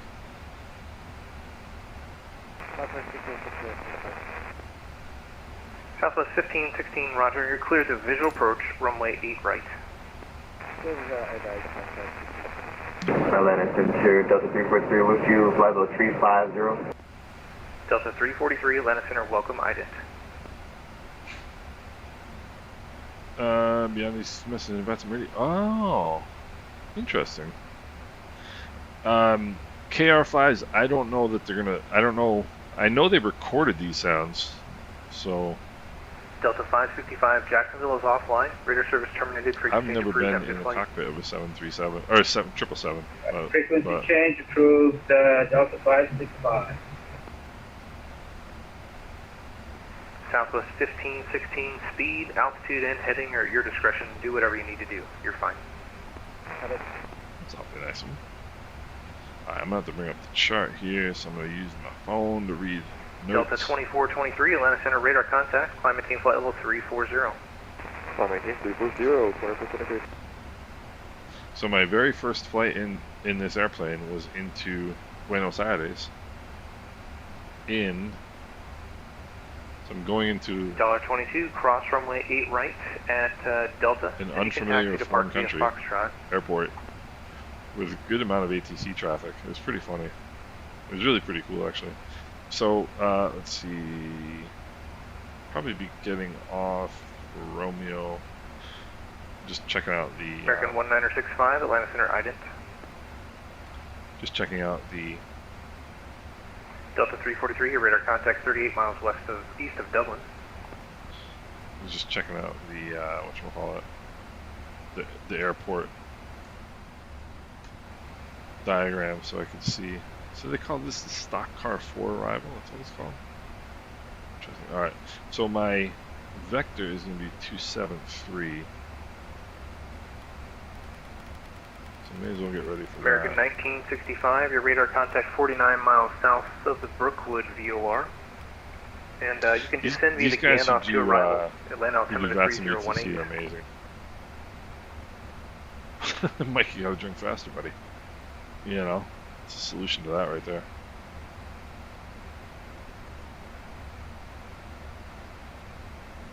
Southwest 1516, runway 8 right, clear to land. So I'm trying to balance my phone here so I can read comments and see my charts at the same time. So where are we? We're direct Tyner right now.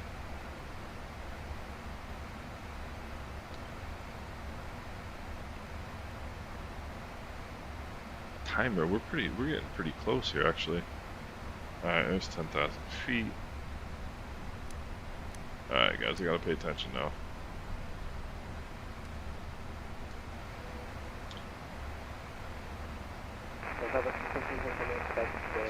So, gotta be ready for the radio call. He's gonna make me change Southwest radio. 1516, affirmative, we'll have that ready for you. Towers 121. November 657 Foxtrot Alpha, runway 5 is in use at Greenville Spartanburg today, and I advise when you have the airport in sight. Full advise on the airport in sight, 7 Foxtrot Alpha. Alright, 121. American 898, descend and maintain 5000, report the airport in sight. So maintain 5,000, American 898 heavy. We've got it in sight. American 898 heavy, roger. You can expect the visual approach runway 36 right. Expect the visual 36 right, American 898 heavy.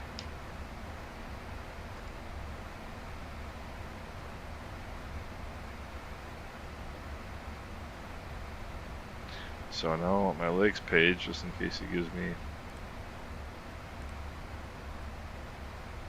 TechAm is going to be the first one. The other thing you always want to do, always make sure you load a full approach. Don't load it from an intermediate fix, because if you load the full approach, you've got all the waypoints. So if he gives me direct Gendo right now, I've got that. If he gives me direct Hector, I've got that. So always be. I know some people like to load the fix that they think they're gonna get. It's not a good plan.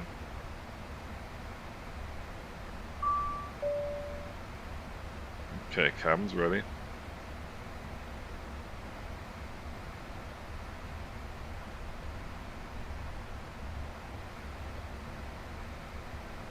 Okay.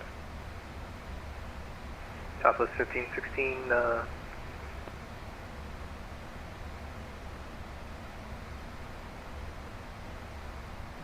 Southwest 1516, Atlanta wind 080 at Niner. Okay.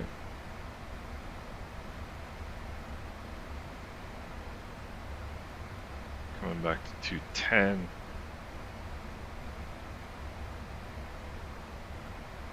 It's our up speed, so we'll go flaps 1. American 898, clear visual approach runway 36 right. Clear visual runway 36 right, American 898 heavy. So what I'm going to do is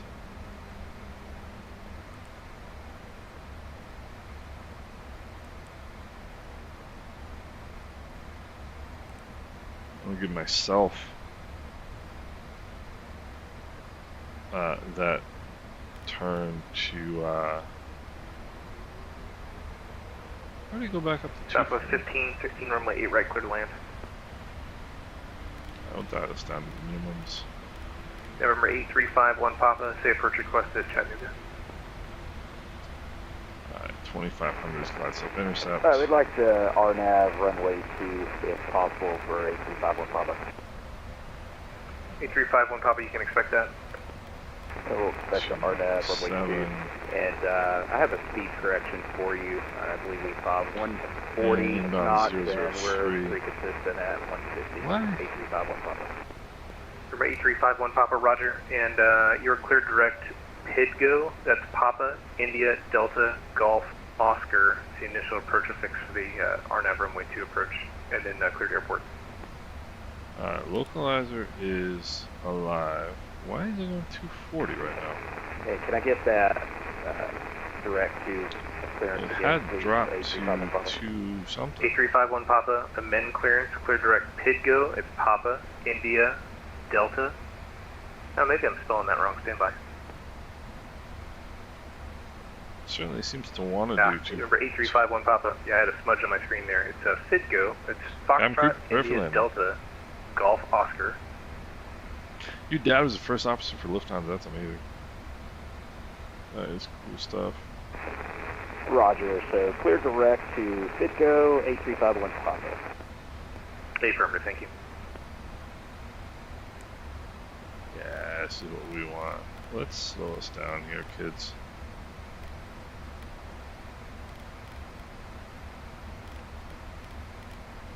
Go down to flaps 1 speed.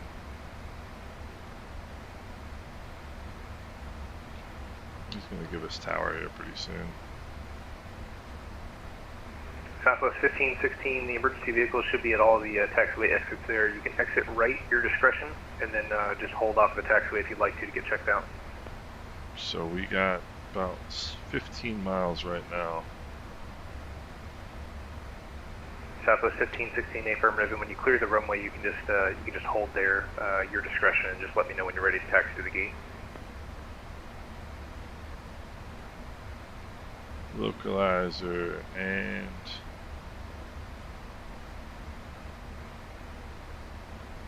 we should be on.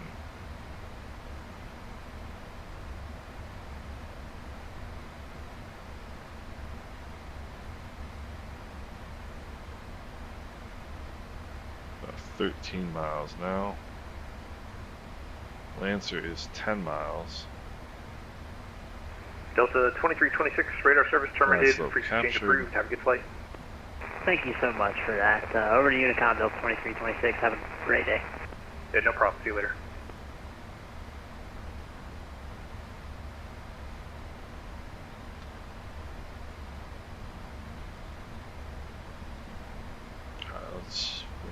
back then, flaps 5.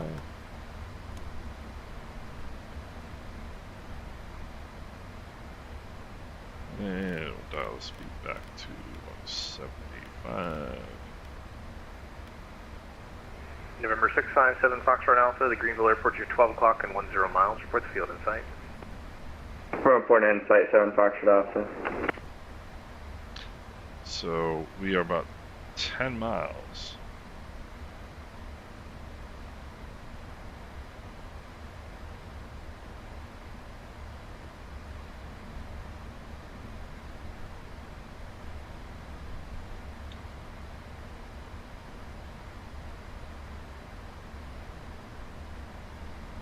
There's 10 miles right there.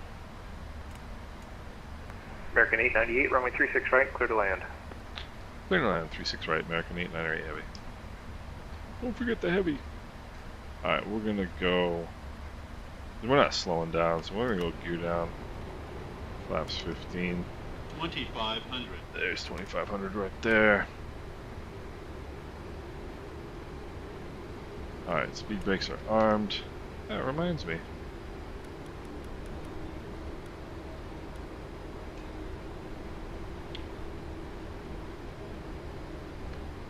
And we'll dial this back.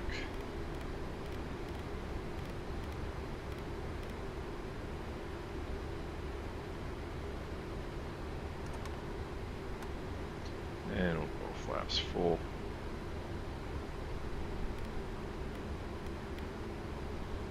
Alright, speed brakes armed, gears down 3 green, flaps Legion set. 168, Jacksonville's offline, radar service terminated, pre-exchange approved, have a good flight. Alright, 5 miles. See ya.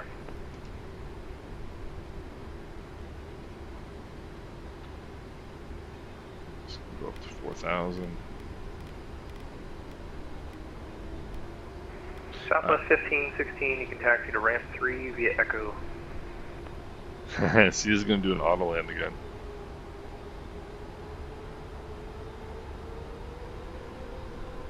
There we go, that's what we were looking for right there.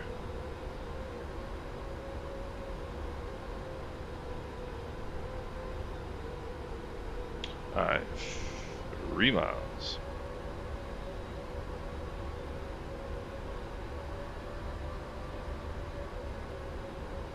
$1,000.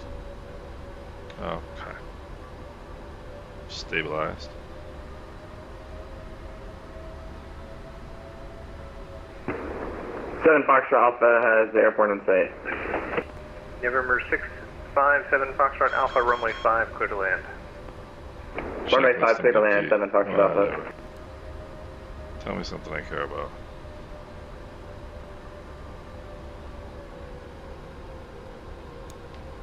Alright. Autopilot is off.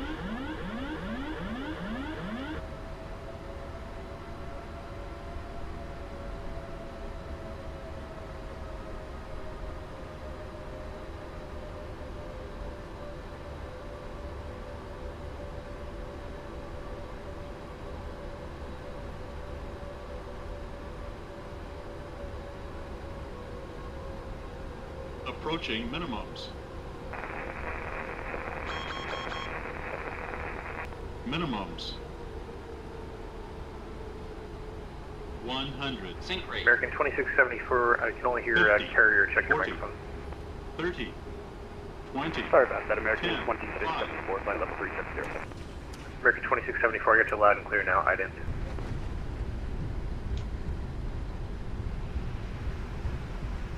Not good, not bad.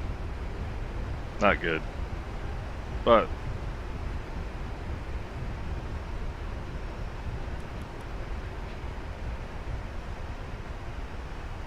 given that's my first ever, American 2674, your radar contact 38 miles southeast of the given that's Dublin my first VOR. ever Descend via the Banker 5 arrival, 777 Charlotte landing, altimeter I'm not gonna give myself 3019er. too much Then be a trouble Banker for it. 5 arriving, American 2674.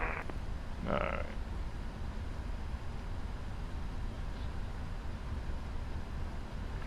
American 898, welcome to Charlotte. Exit left and you can taxi to Park via Echo. Left and parking parking via Echo. American 898 heavy, thank you. So there's Charlie.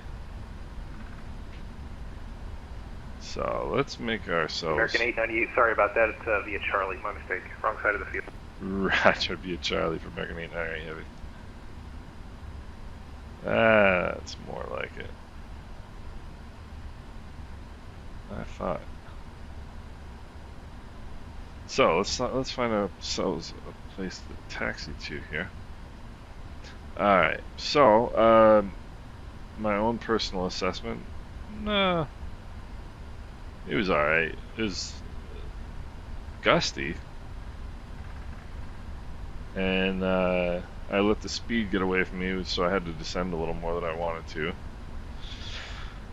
So it is what it is, but that was literally the first time I've landed this airplane, so I'm not too worried about it. Well, up top we'll go. Because last night it auto landed on me without my permission. Strobe light's coming off. I mean, half my Good passengers. afternoon, Atlanta. Half my passengers vomited, but that's alright. 410. Challenger 47 Juliet, Atlanta Center, welcome, I did. I will come right here on 47 mic. Juliet. I'll come back to the comments here in a second, guys. Right, that's a little more like it. So, Challenger 47 Juliet, your radar contact 27 miles north of the Alma VOR. 472. Juliet. oh, that's even automatic. So, let's go. APU on. Over here, find some place to park. Southwest 672, Atlanta Center, welcome, ident.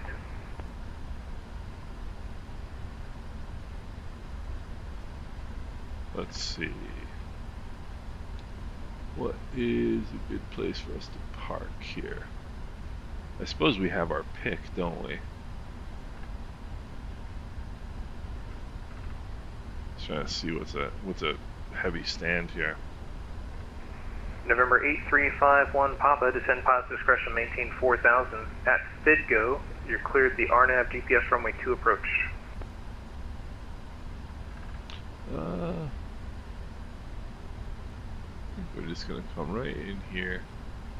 There we go. There's a lot of American signs. That's a good thing.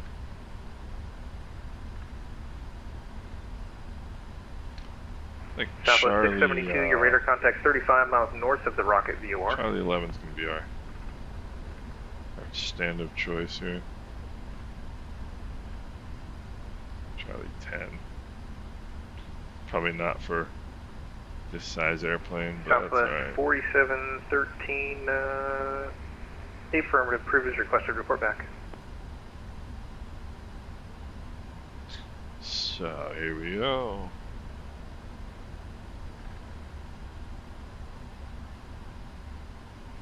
That's an embarrassing parking job too. November 657 Foxtrot Alpha. Let's and, come back when you get here to on the ground at Greensboro, just let me know when you're ready for taxi. And Yeah, we landed runway 57 Foxtrot, we're ready for taxi.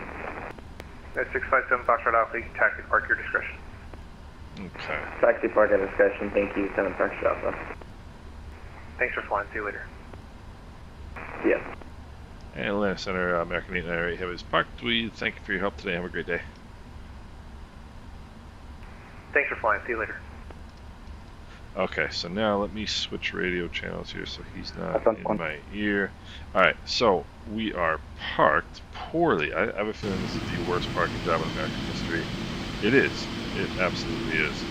But we're not going to worry about that right now. What we're going to do is shut down the engines. And we'll come over here and we're going to get... we're going to set the chocks. That is a... Come on. There we go. And we'll get... I don't want an air start unit. Let's see here. Get all our vehicles. So we're still getting everything going. So beacon's coming off. That's got to come off before the people riot. Come off the fuel pumps. And everything else just stays on auto. And just let me get this. I wish I had air conditioning. We get a jetway. I wish I had looked ahead of time. Look at this parking spot. Oh my god. Oh, that's horrible. I wish I had looked ahead of time to see where a heavy parking spot was, and I would have known where to go. But it is what it is, right? I mean, that is just an appalling job of parking. It really is. I pride myself on parking well, and I did not do so in this particular case. Nor did I put my flaps up. This is basically just a valley, but exactly what they said. The landing was iffy. The parking was horrible, horrible. But we'll wait till we get our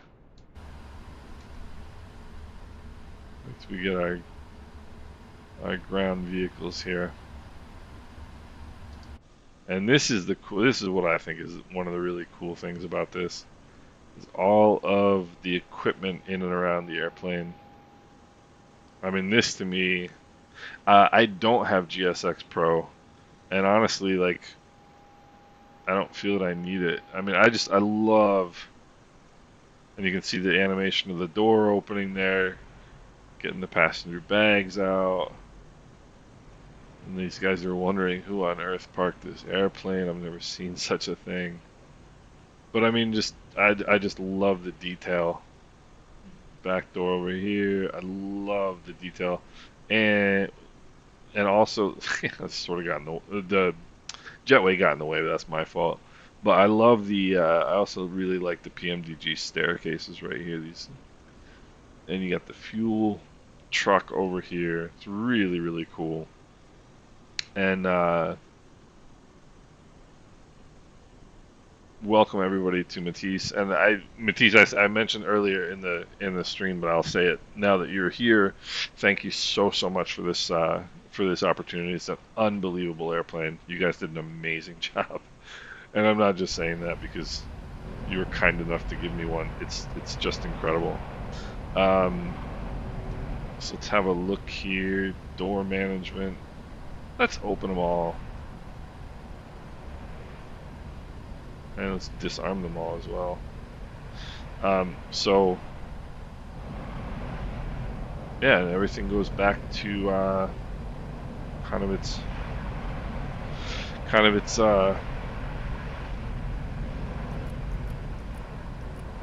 standby state here. And yeah.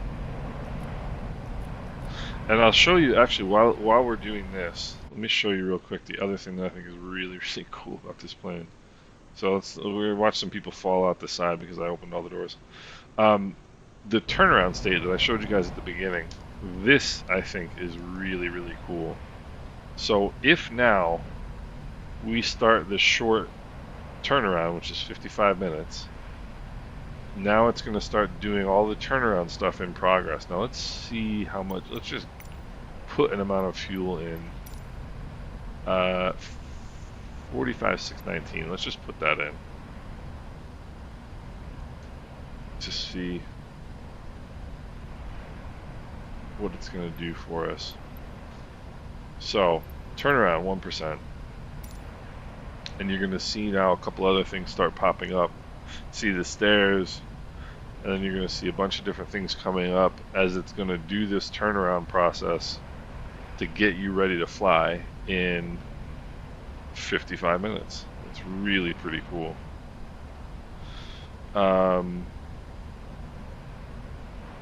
Let's see here. GSC isn't branded in PMDG logos. I don't know. The reason parking job, you should be overshooting your turns to about halfway through. Yeah. I mean, Apple, so, and you can see here bulk cargo is getting taken off. And all my vehicles disappeared. probably because I pressed that button. Yeah, let's get our vehicles back. How are we disconnected? Get over here. Yes. Alright. So the cargo is coming off.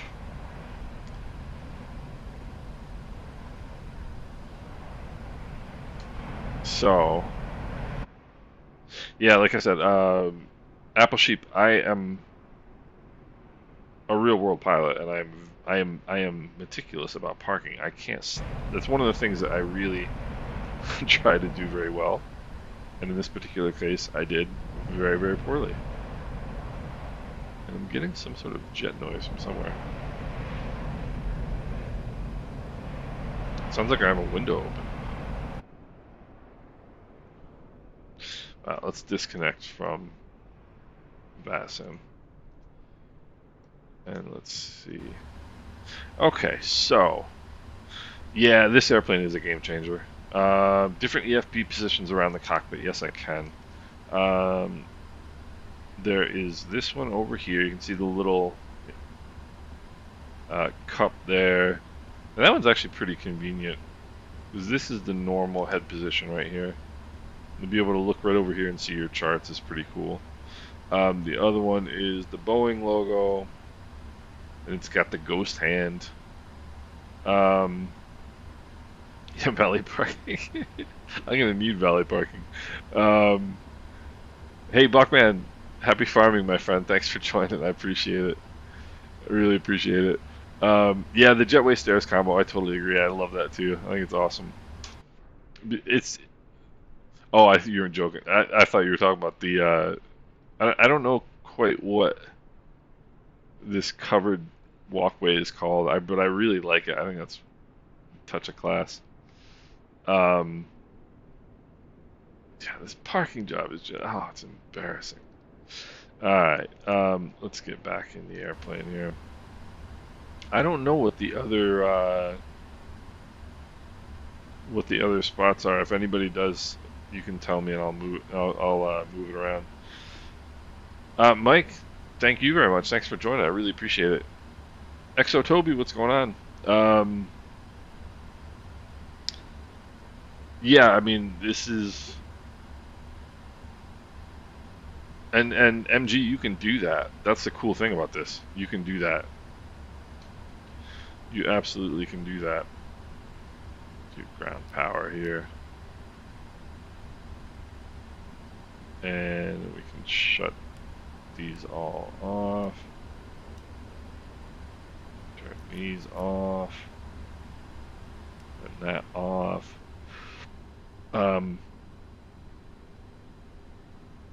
Research stand. So yeah, I mean, it's gonna take me a little bit of time to get used to this airplane, but the transition is gonna be pretty easy,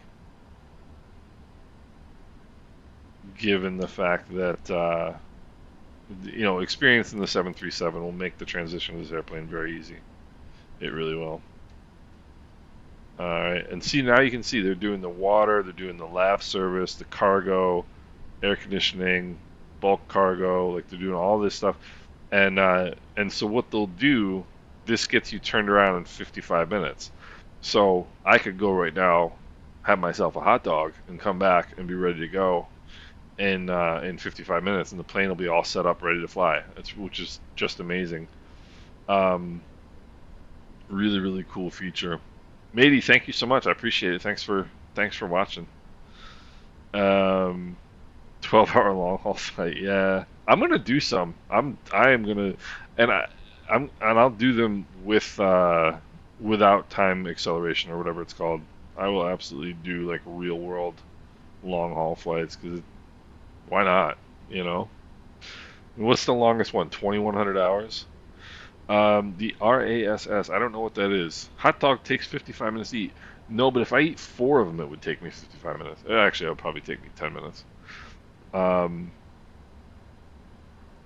Yeah, and VATSIM is not allowed.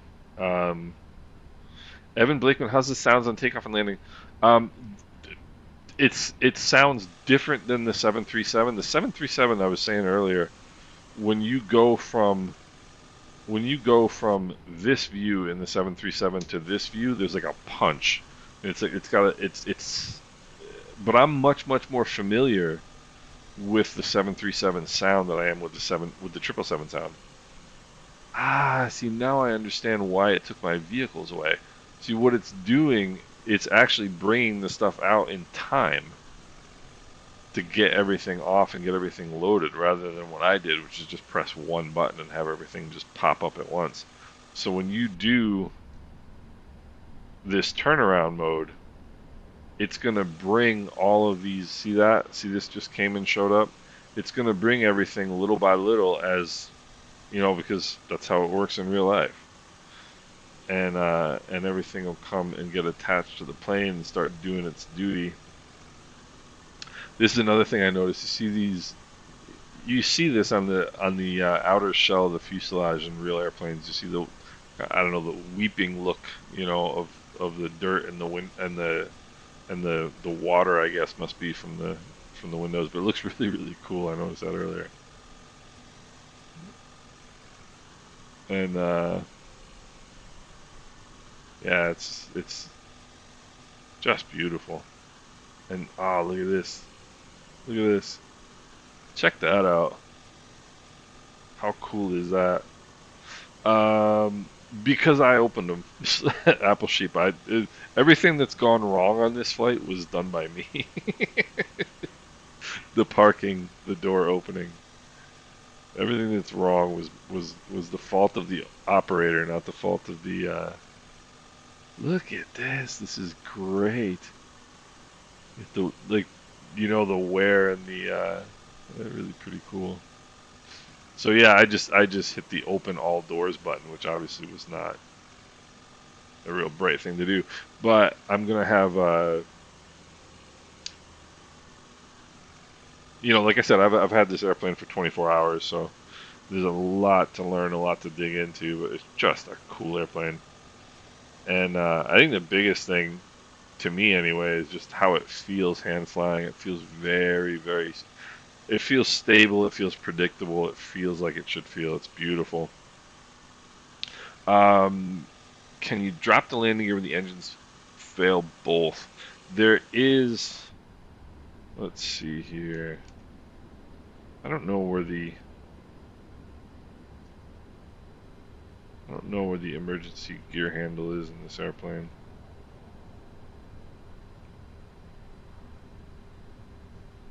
Whoopsie. But I'm sure you can. If it's possible to do in the real 737 or it's 777, it's doable in this airplane. You know, I mean, they've got everything that the real airplane has. What's RAAS? I don't even know what it is. I'll have to look it up. RAAS is, oh, FS2 crew. Okay. Runway awareness and advisory.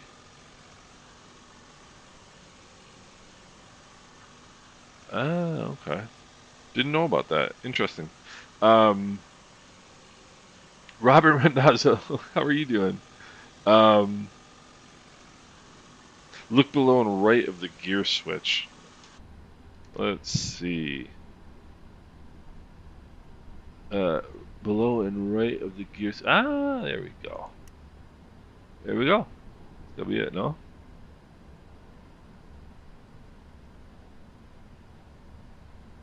Very boring little toggle switch, yeah. Because I know in the 777 you got to lift up a panel behind the behind this, and then and you can drop it physically. Neat. Yeah, like I said, Robert. By the way, you guys, this is goes without saying, but this airplane is absolutely unbelievable. And I was saying before, like, it feels so familiar after 2 flights with. If you've got some 737 experience, it's very easy to kind of get used to, but there's a zillion details to learn. But for me, the coolest thing so far is the turnaround state. I think the turnaround state is an awesome idea, and just really, really cool. But yeah, I mean, it's amazing. And like I said earlier, I think one of the cool things about this plane is that I think if you timed yourself on a cold and dark start, I think you'd be off the ground faster in this airplane than the 737. And there's nothing that says you can't do hour-long flights in it if you want to. There's tons of them out there. So I mean, you don't have to do 12, 14-hour flights in this plane. This plane will be just as comfortable doing, an hour and 20 minutes. I mean, this flight was only, what was this flight? An hour and 52, start to finish. And it's fantastic. It's fantastic. Cool airplane. We do not know what the cost will be, but whatever it will be, I think they said it's going to be in line in the same ballpark as the 7.3. Whatever the price is, if this is your type of airplane, there's no question about it. It's a fantastic plane. And Robert Randazzo, ladies and gentlemen, is from PMDG, and so we can all give our thanks for this amazing aircraft. I mean, I think everybody's been waiting for this since it was announced. And see, here's it's just so cool. Got all the different steps here see, we're fully fueled. Air conditioning unit, bulk cargo is coming out, front cargo, aft cargo, the galley, cabin cleaning is going on, lab service. I mean, it's just awesome. Awesome stuff. So, your parking was so bad. Yeah, the parking was awful. And I mean, I literally promised. What I was worried about going nose in. But I didn't plan this as well as I should have. Normally, I'll look at the airport diagram ahead of time and get myself a parking spot. But I didn't do it this time, and it shows. Oh, okay, Apple Sheep, yeah. So it's the, what is it? The runway awareness and advisory system. Yeah, which is important because runway incursions are a major problem. Hey, MPS Gaming, thank you so much. I appreciate you stopping by and watching. I really appreciate it. Climb performance on full tanks with maximum takeoff weight. What were we on takeoff? Our takeoff weight today was 472,000 pounds. Let's see, 777, 300ER, MTOW. They've got it in kilograms. Who knows anything about kilograms? I don't know about kilograms. Alright, let's go. We were well under max takeoff weight.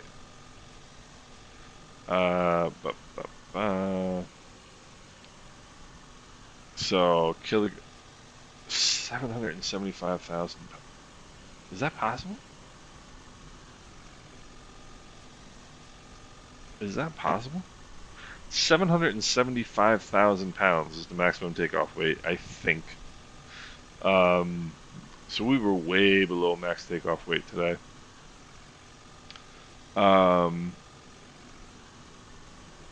Let's see. Pretty easy to create. Brian, what was your question?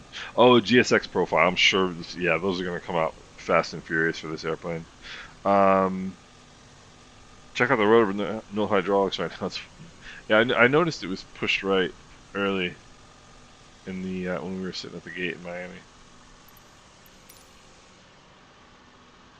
I don't know if that's... I wouldn't imagine that's how it normally is. But it could also be because I parked like this. That's probably why. Trying to see what the nose wheel's doing. What a cool view. Just a sharp looking airplane. Max takeoff weight 775,000 pounds. Yeah, it's crazy.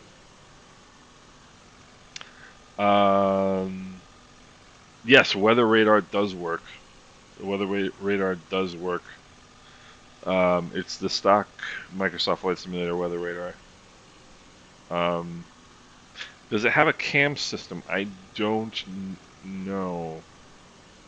I don't know. This is not the first. This is not the last time I'm going to be streaming this airplane this weekend. I'm going to find out some answers to some questions that you guys have, and I will hopefully bring you some answers in the next flight, which will be tomorrow, I'm sure. See if we can do a longer flight tomorrow. Not intending on buying, but after seeing this live stream, it looks like a possible purchase. Jerry, there's no way you would buy this plane and think, gee, why did I do that? You know, it's just, what planes do you like to fly now, Jerry? Because this, I love the 737. I love the ATR for that matter. And what I always say about the 737, and the reason, and like I said, I love the ATR because I like bombing around the islands, you know, small airports and stuff like that. But the ATR gets annoying because it's got so many, you know, some bugs in it. Whereas when you go to the 737 is always correct. It's always, you know what it's going to do, you know what it's going to give you, and that's what brings me pleasure about the 737. This airplane, if I had to choose between this and the 737, there's no question. This airplane, it'd be this one, no question. Rudder is supposed to do that. Okay, I figured.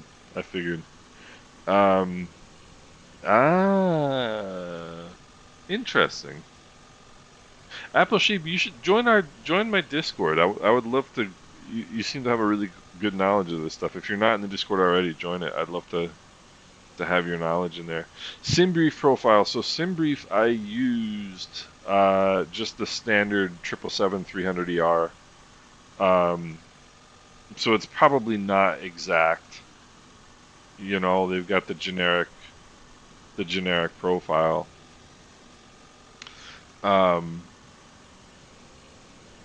But the generic one worked just fine. I'm sure somebody's going to do an exact SimBrief profile like right away.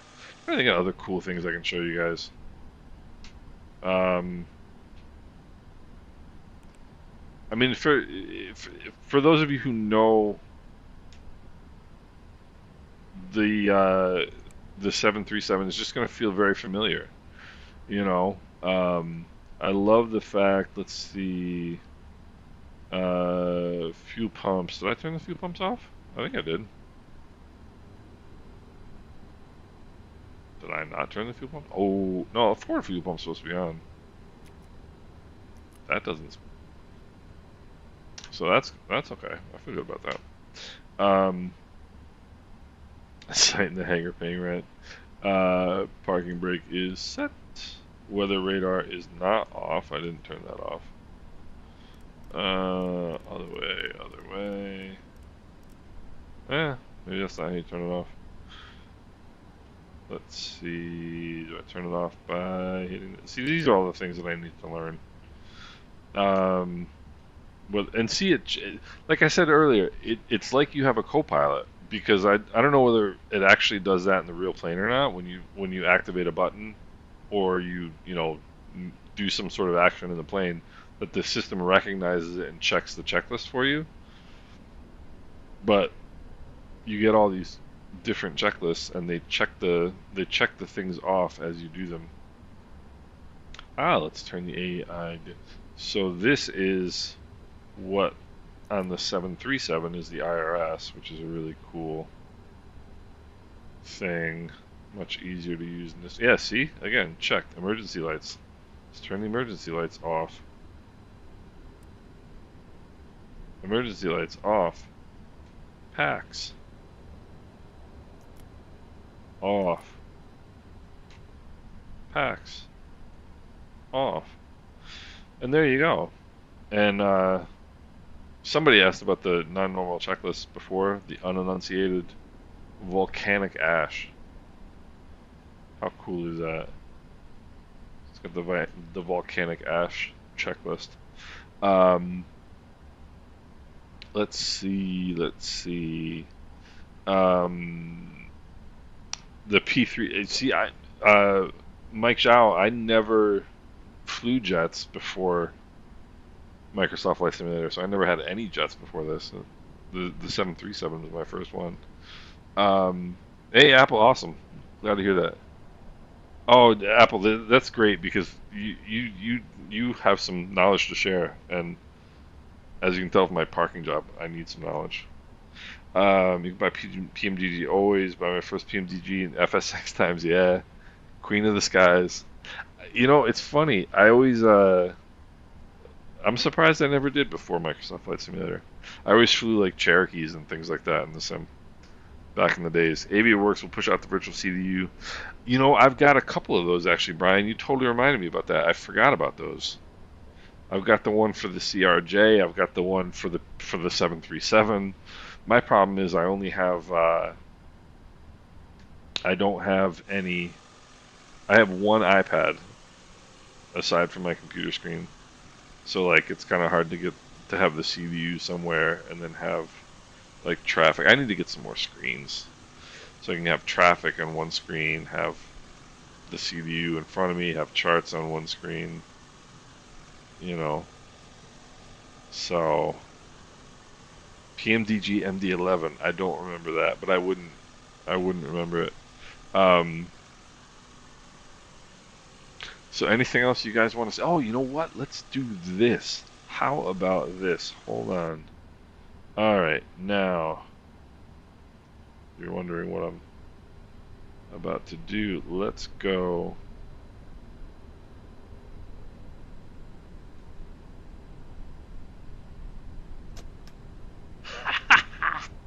Check this out. Alright, hold on. I got it. There we go. No, stop doing that. Okay. I apparently operate this like I park. Check this out. Alright, now if we can open the lab door, I'm gonna freak out. Alright, let's see. Look at this!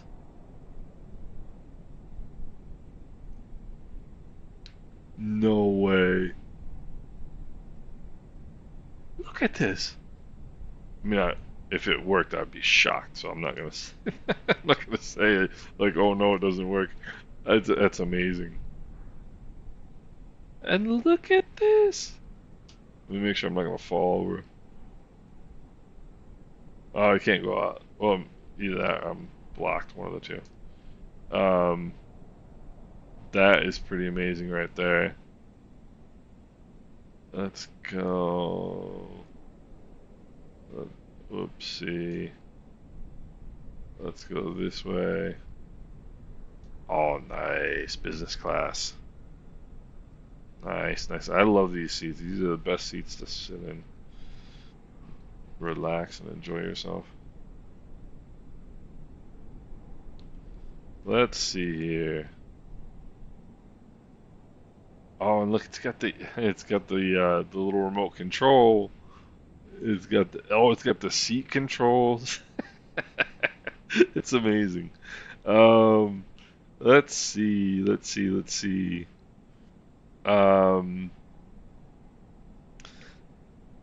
over now. Nah, we don't get things illegally. That's not good. See, I'm not familiar with the variants. I was familiar with, see if the toilet flushes. Oh, we'll go back. We're gonna check out the lav in the. We're gonna check out the lab this way. Why do I keep moving?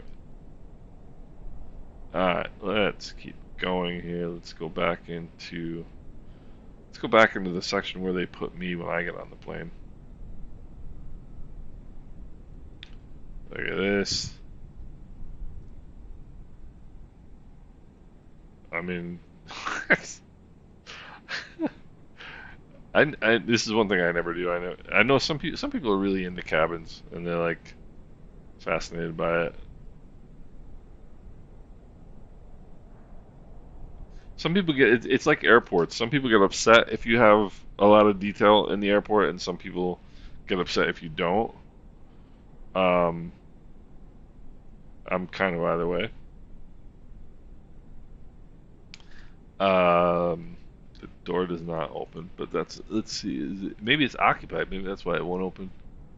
Let's see here.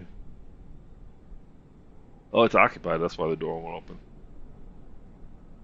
Man, it's got a lot of first class seats. Blue eyes. Oh gosh. Whoopsie. What are we doing? Oh, I got seat numbers on them and everything. What am I doing? You'd figure after about 5 minutes I'd be able to figure this out, but clearly I can't. Man, this plane is huge. How big this thing is. Lighted, what, let's see here. Floor lights. That looks like floor lights to me. You know? You know what would be wild? Get yourself, here, watch this. Get yourself up in cruise.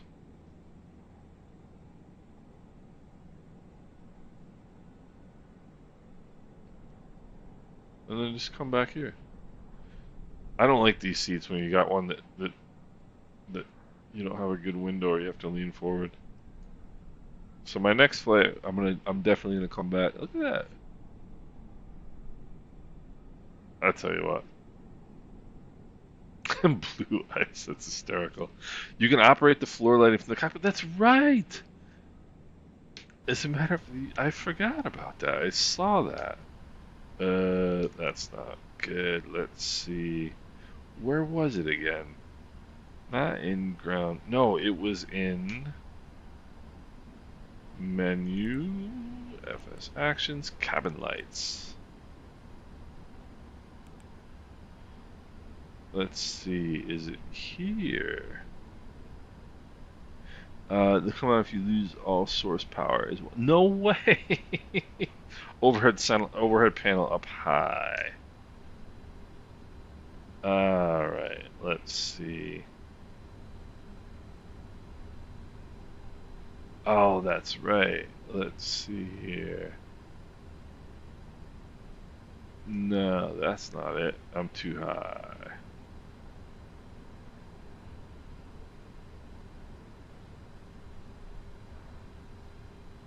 Where am I? Am I getting warmer? Am I getting warmer? I think I'm not getting warmer. Not that high below this. You'd be slightly center left. Whoopsie. Flood.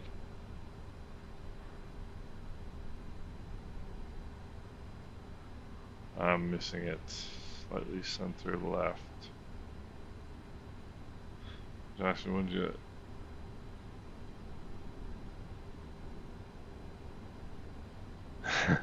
Criminal Veno. I have access courtesy of the gentleman above you. Let's see here.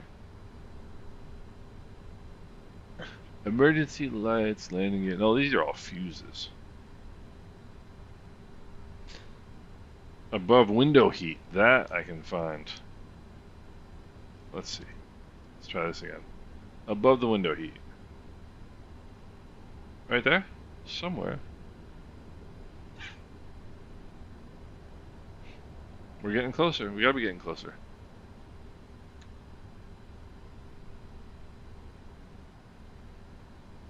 Where would it be? Yes. Apple Sheep probably knows exactly where they are. I know Robert knows exactly where they are. Above window heat. So it should be somewhere there, no? Oh, emergency lights. I'm looking for like some sort of cabin lighting effect. Okay. I'm sorry. Alright, now let's go check it out. I was looking for something like, you know, like floor lighting or some sign like that. Yeah, check it out. That's unbelievable. Exit lights are on. I'm telling you, next time I fly this plane, I'm gonna get myself a nice first class seat here. That's amazing.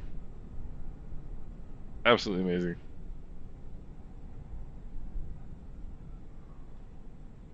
Huh. If you're looking for competence, you've come to the wrong place. Nah, this is now I'll go back and see the aft galley. The plane is absolutely amazing. It's this switch with the flap. Is it the one that says eject? Let's see here. Let's see here. These are my favorite seats.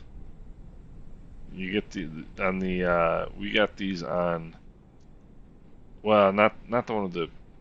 We got these seats on a Dreamliner from Philly to Italy once. It was amazing. It's like being in first class, but only paying for the cheap seats. All right, let's see here. I can make it dark so we can. Oh yeah, sure, we can do that. Let's where we need to go here. F. All right, let's go. Why don't I turn the lighting on first?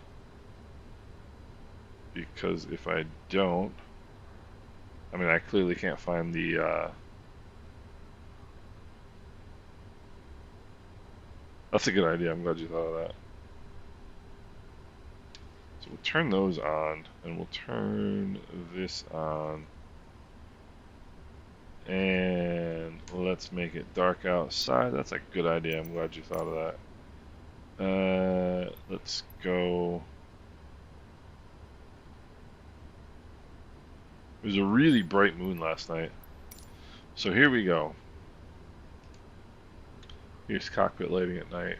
The dome light kind of takes away from the cockpit lighting. So let's turn the dome light down. Let's turn. This says flood. We don't want flood. Yeah, there we go. We don't want that. So let's see. Yeah. How do you turn those off? This is one of the things I was trying to figure out as I was flying into Buenos Aires last night. I didn't have a good look at the window at the interior lighting.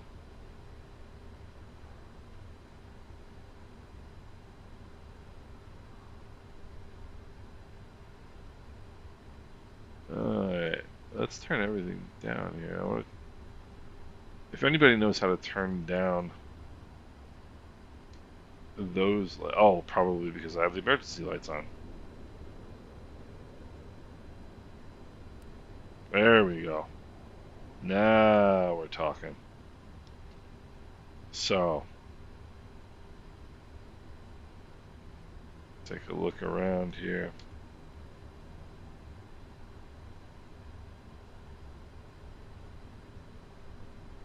Nah, we don't want that on. So that is a pretty cool look. 10 abreast on a 777. As long as I don't have to sit back there, I'm okay with it.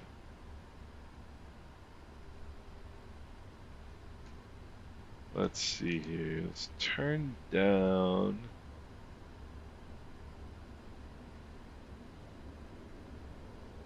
No, that's the other way. Yeah, so this is pretty sweet. Whoops. My wife is wondering what on earth has happened to me.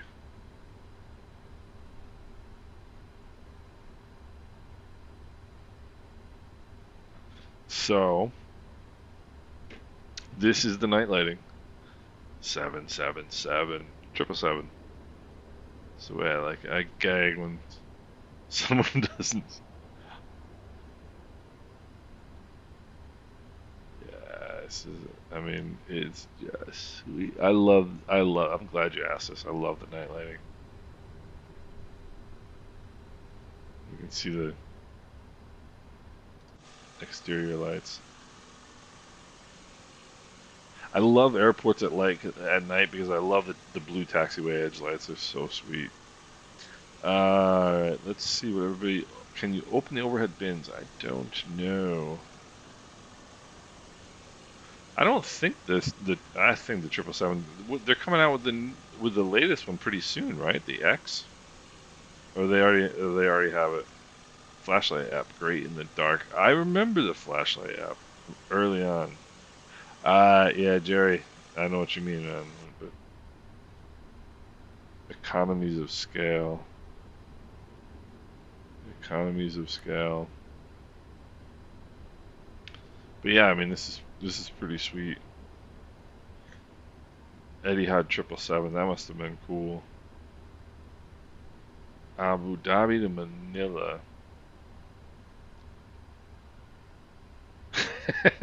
Yeah. Soon Boeing. Yeah, but it's pretty. I love the night lighting. I love flying at night, like in real life as well. The smoothest flight I've ever had in real life was my night cross country flight when I was doing my private pilot check ride, or doing my private pilot training. It was in January it was like an hour and a half both ways, and it was smooth. It was like glass. It was unbelievable. So there is the night lighting, which is definitely pretty amazing. I love night flying in the sim. A lot of people don't like night flying in the sim, but I think it's pretty cool. What else you guys want to see? Why you've got me? I'm gonna do this again tomorrow, by the way.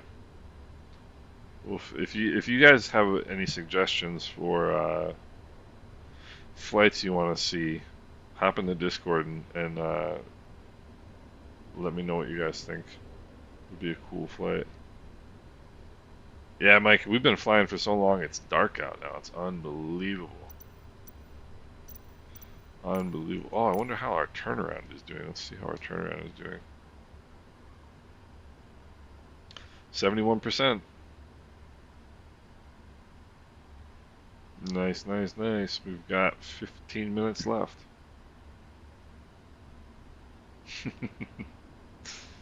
Pretty awesome. Does the cockpit window open? Now I can check that. I was afraid to do it before the flight. So now, of course, somebody's going to have to tell me how to open it. Let's get some daylight here. That'll help.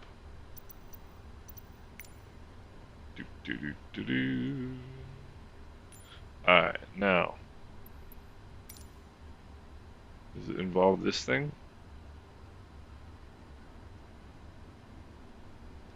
Somebody tell me how to do it. Oh, that's cool. I like that.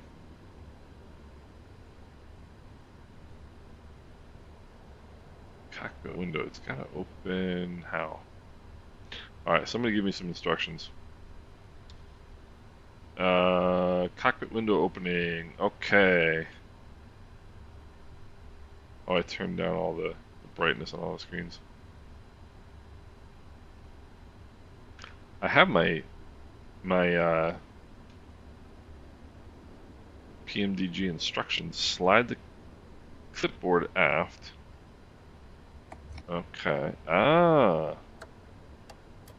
Uh-huh. Top of the handle to unlatch. Whoopsie, no, that's not what we want to do. We've gotten this far. Behind left we use the crank handle. Right here, no. Ah. Ha. This is a great sign. So this is this is what lawyers do. Oh, that's the funniest thing in the world. Can you imagine? Can you imagine taxiing to the runway and not noticing the windows open? Oh, that's hysterical. I love it. Oh, let's see here. Yeah. And actually, let me do the one on the other side. What did it say? Window not closed. Where? Oh, it's right here.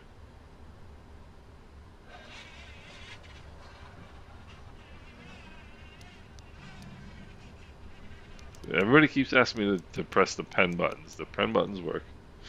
And just in case you guys weren't aware, the window is not closed. I love that sign. That's what that's, and I love the wear and tear. Must be weird flying a brand new airplane. Like that would be a kind of an interesting gig. Let me see if I can get my headset to work around the corner. I can't get it to do it, but I can do it this way, I suppose.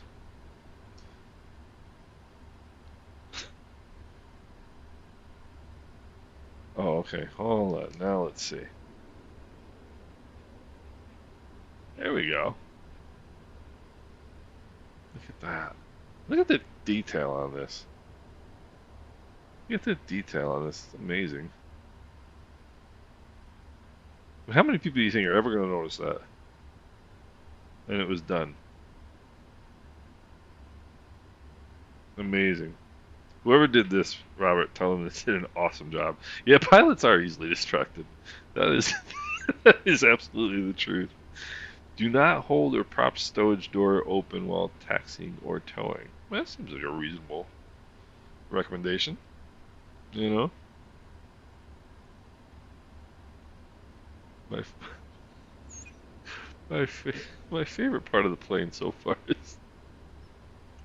Oh, I can't get over that. Okay.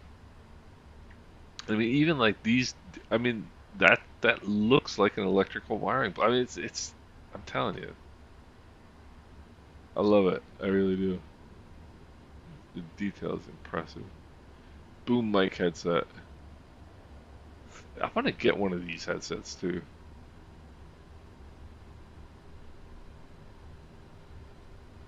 Let's see. What is that? What does anybody else want to see? Weather radar. Salah, the weather radar works. I can only tell you that it works because I can't show it to you right now. Charles, we just did that, but fortunately, it's very easy to do, and we'll show you real quick.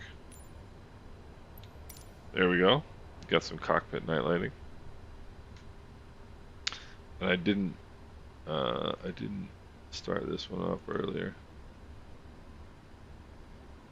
I always like having the right. No, that's too far. I always like having the right one on like a big view so I can see the overall view of the flight. But oh, cabin. Alright, let's go here. Oh, look at that. Alright. Let's go this way. I tell you, it looks really pretty cool.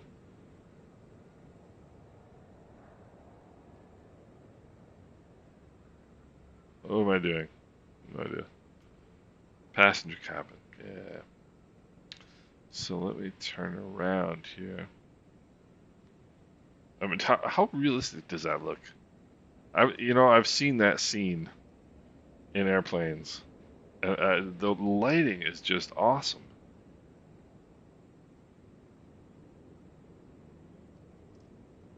Hold on, let me go. You want me to turn the emergency lights on and then come back here? So this is the regular lighting. I don't think I have the emergency lighting on, but let me look. I don't. Oh, the emergency lighting is just going to light everything up. What? Yeah, it looks awesome. Yeah, the lighting along the edge here. It's always the rudest thing in the world when you're on a night flight and when you get to where you're going and they turn the lights on. It's like ay. Cost of the 777, a lot.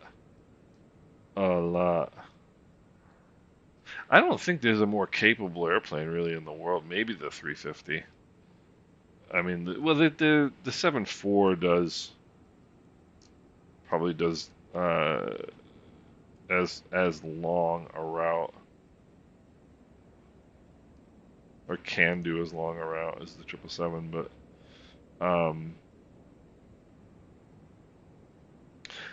has working ATC functions with VATSIM. What functions do you mean? I just flew up here on VATSIM, and I don't know which functions you might be referring to. Look at this. Let's go fall off the plane.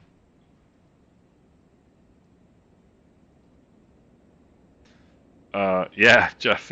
Believe me, when you get it, you're gonna be happy. You're gonna be happy.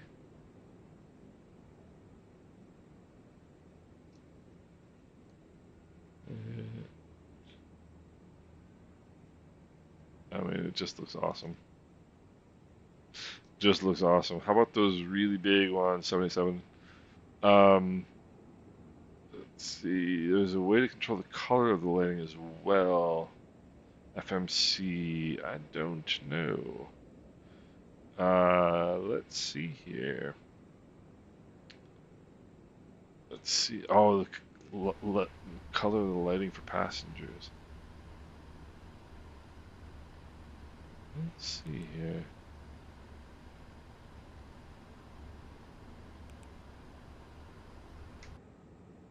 Let me turn off the emergency lights.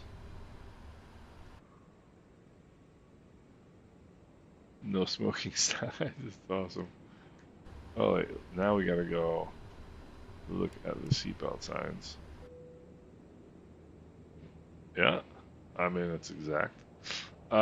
We don't know, Oranel. I don't know we don't know what the price is yet. Turn on all the exterior lights. Yes, we can. Let's go turn on all the exterior lights. Alright.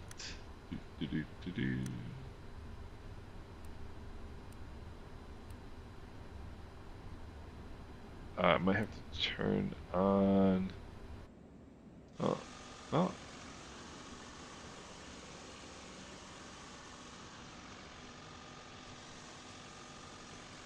I really like the runway turn-off lights. Those are pretty sweet.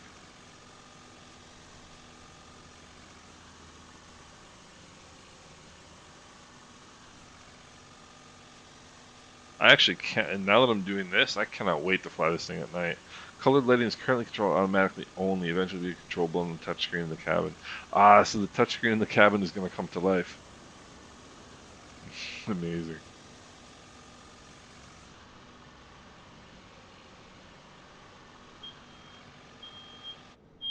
And there goes off the smoke alarm in my house. Hopefully my house isn't on fire.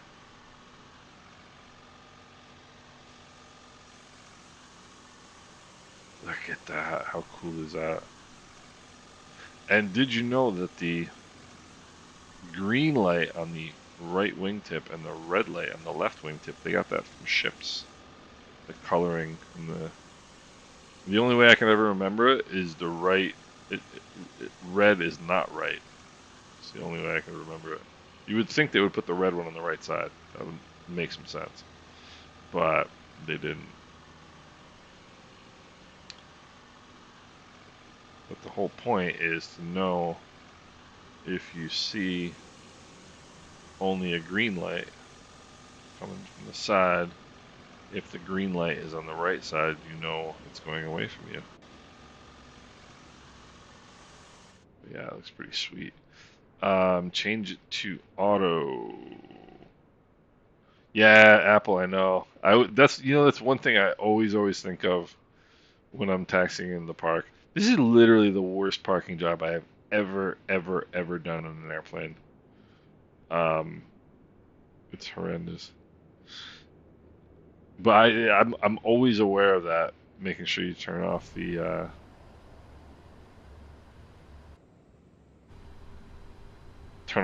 taxi light before you get to the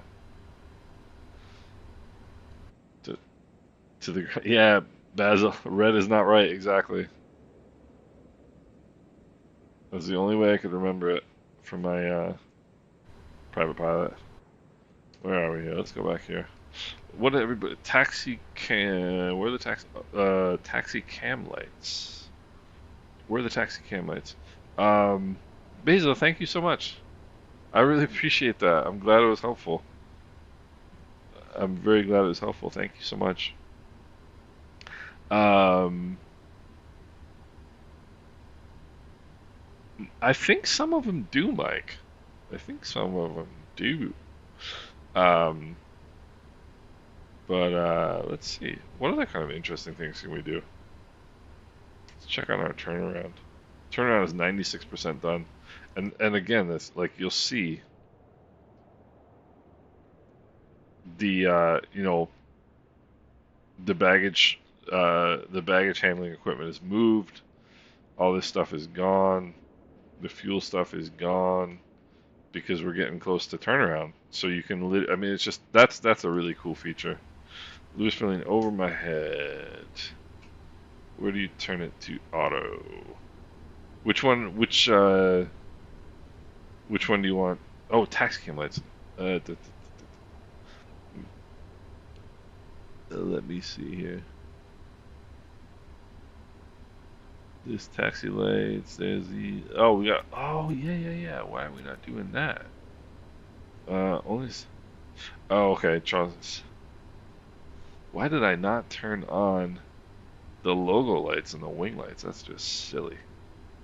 Let's go check that out again. Hold on.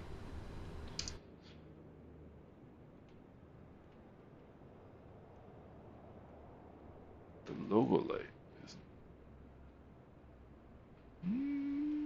Logo light doesn't work. Let me have another look here. Wing light, logo light. I know. Why did I not turn on the logo lights? That's just silly. It doesn't look like it's on. Unless it doesn't turn on the ground. It's possible.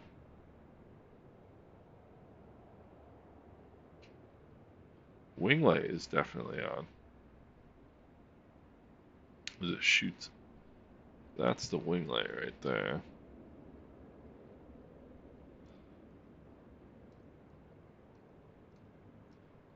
But I don't see.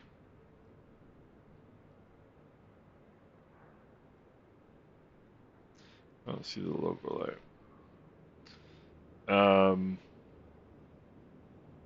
Bob, you're absolutely welcome.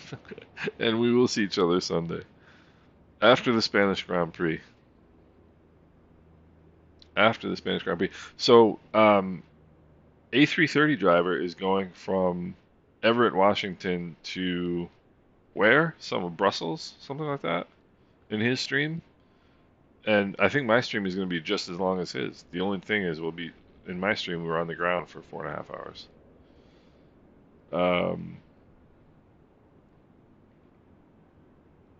Let's see.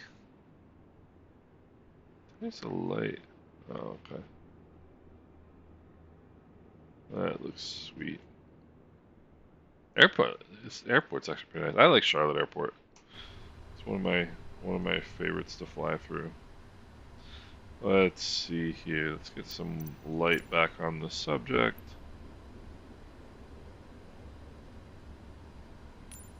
All right. What Emi did a flight from KP in a Swiss livery. So my first flight. Oh, he's done in Zurich. So he must have used the.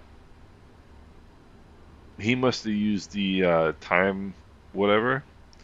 Taxi. It's on the left-hand overhead panel. Taxi. I wonder what the storm light does. I wonder why my mouse is like that now.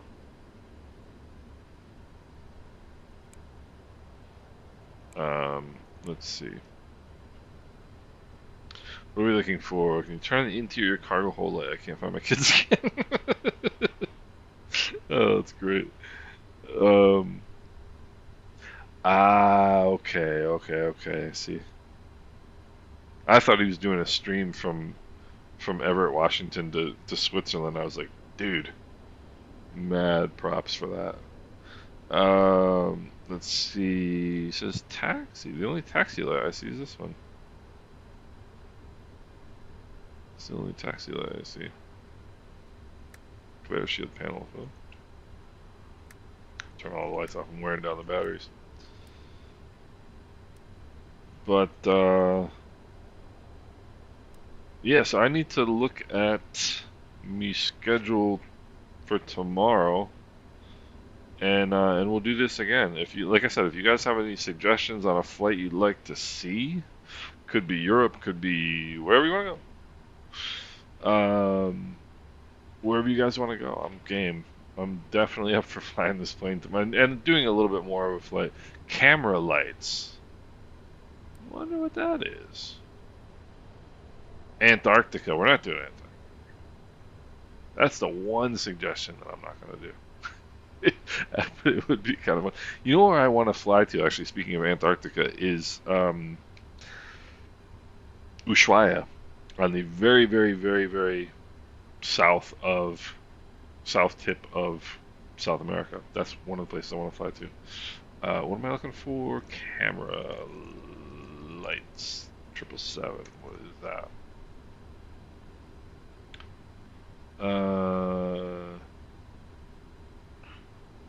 Just saying, logo will not turn on if the power demand is too high. Oh, just saying, that is an awesome bit of knowledge. That is really cool. I love. Just saying, you're probably like a 777 like captain, but I love the knowledge that people have. I feel like I have like. I feel like I have a lot of big picture knowledge with jets. I mean, like, other small planes I can talk more about, but like the fact that you know that, just saying, is just awesome. It is just awesome. Yeah, I thought somebody said he was streaming, but I can't remember. I mean, not that I can't remember, but it was oh, your dad is 787-777 type rated. That's awesome, Lewis. That's really cool. The United States is here. The entire United States is here. That's great. How you doing? Welcome aboard. We're just we're just enjoying the worst parking job in the history of aviation. And I do have some interesting knowledge about the 777, which I've now said about 17 times, but you guys, some of you might not have heard it. The engine nacelle, the diameter of this engine right here, is the same diameter as the fuselage of the Boeing 737. What flight plan should you do? That's a good question. So I fly out of Miami most of the time. I do a lot of I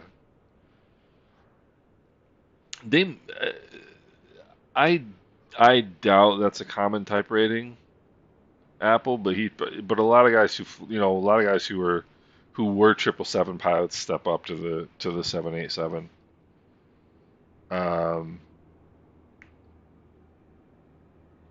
Oh, yeah. The what on the Arrow is, I haven't flown the Arrow in a while. But let's see.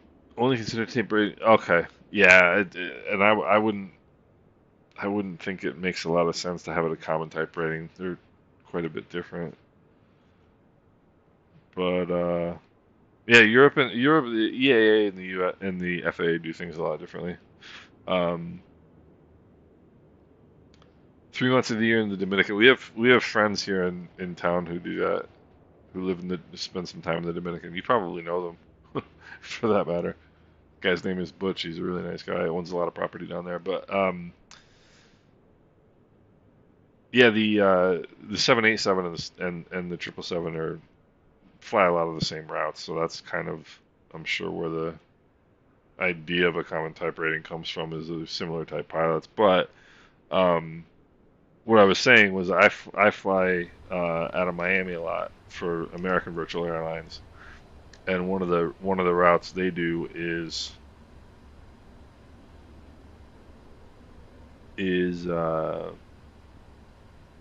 Miami to London. So I'm going to do Miami to London. That is flying is mixed fleet and out of Europe.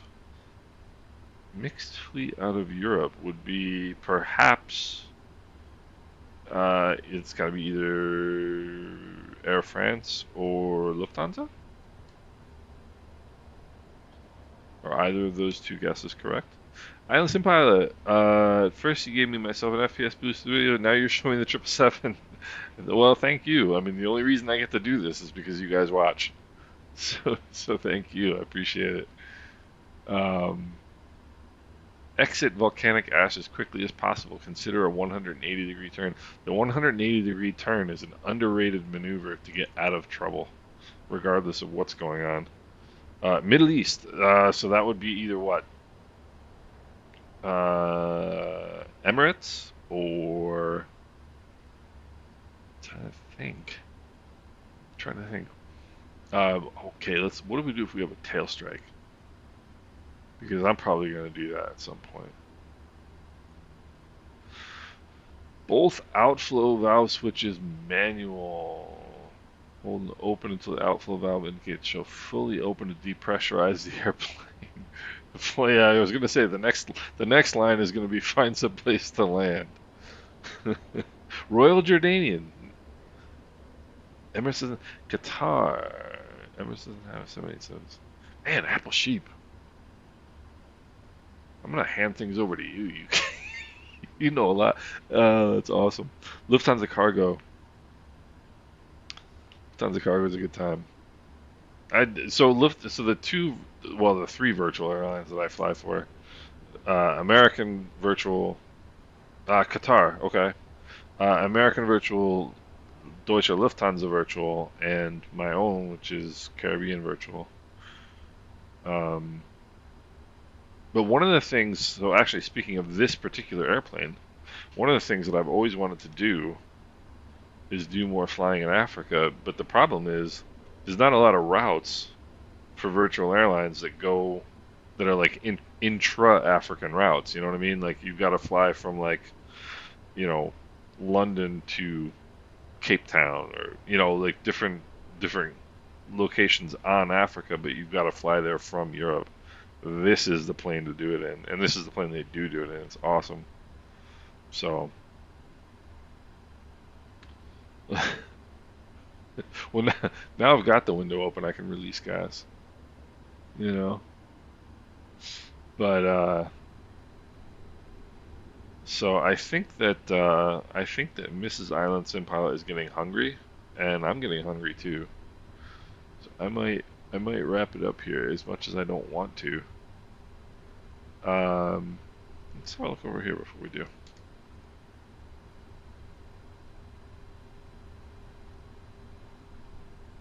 Oh, no way. So if you're sitting in my new favorite seat, you've got something to play with. How cool is that? So basically, you just sit over here and horse around.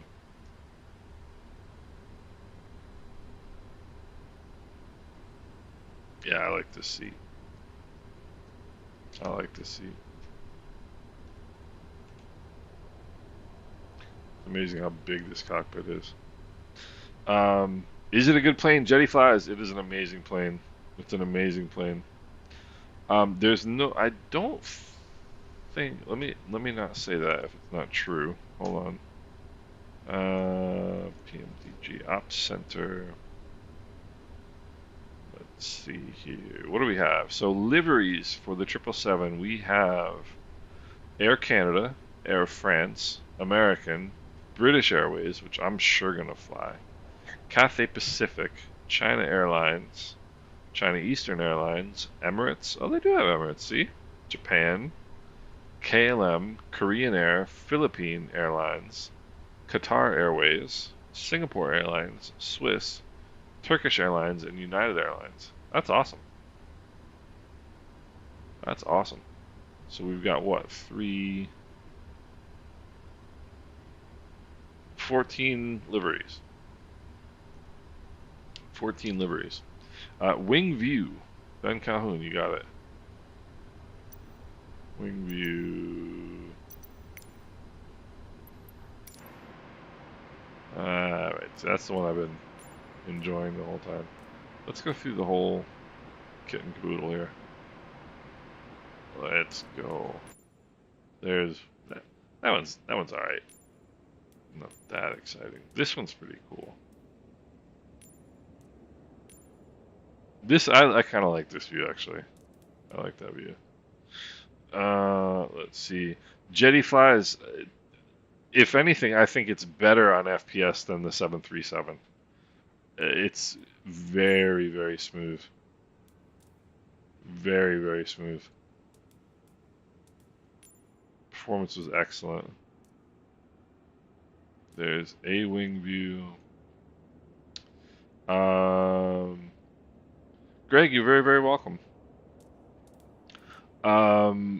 Lewis, I'm not sure if you can move the seat. I would just move my head. I just use the air. That's a cool view. That's a cool view. And then we got the two wing views there, and then we got, see, there's me right there. Windows open. But I think my favorite view is, I like that one. That's a cool view. And that one. Yeah, Jetty, it's really, really good on FPS. I mean, the performance is excellent, especially considering how complex a plane it is. I mean, it's big, it's complex, and it's fantastic. So now I got myself stuck out here. Let's see, where are my cameras? Let's go back inside. So, yeah, it's you'll feel very comfortable here quickly. It's a great airplane. Can I move the seats? I don't think so. I don't know. I'm gonna adjust the thigh thing. There you go. Doesn't look like it. But a pilot, you can move the seat. At the bottom of the seat, there should be one button.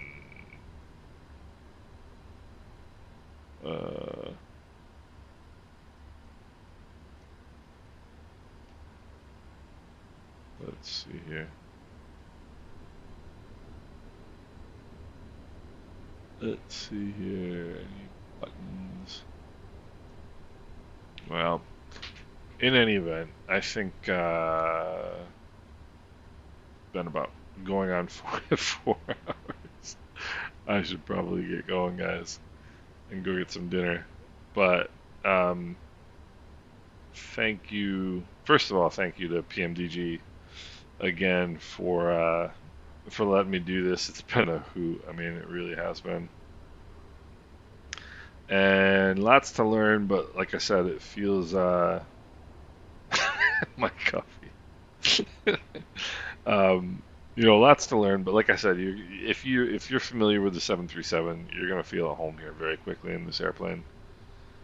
And it's just a cool plane. It's just a really, really cool airplane. And I am psyched to keep learning it and to keep flying it. So I'll do more flying over the weekend. And Apple Sheep, again, if it wasn't for you guys, I'd just be sitting here talking to myself. So thank you for coming out. I really, really appreciate it. And you're welcome. Thank you, Pookie Bear. You're very welcome.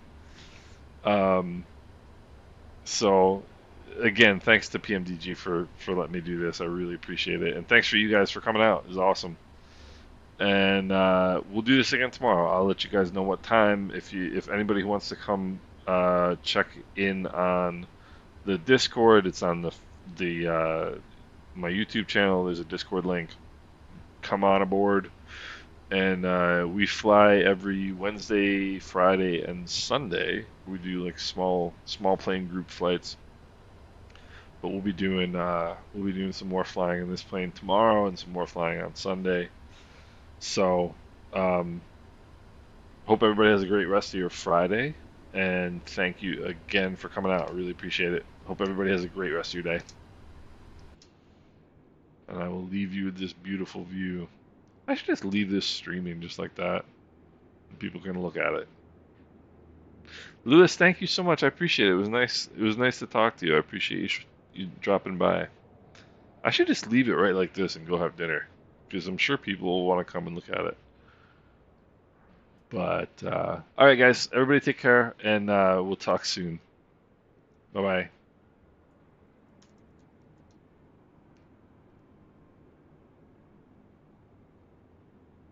Yeah, my smoke alarm might kick in again. I think that was a hint from Mrs. Islandson Pilot. Take care, guys.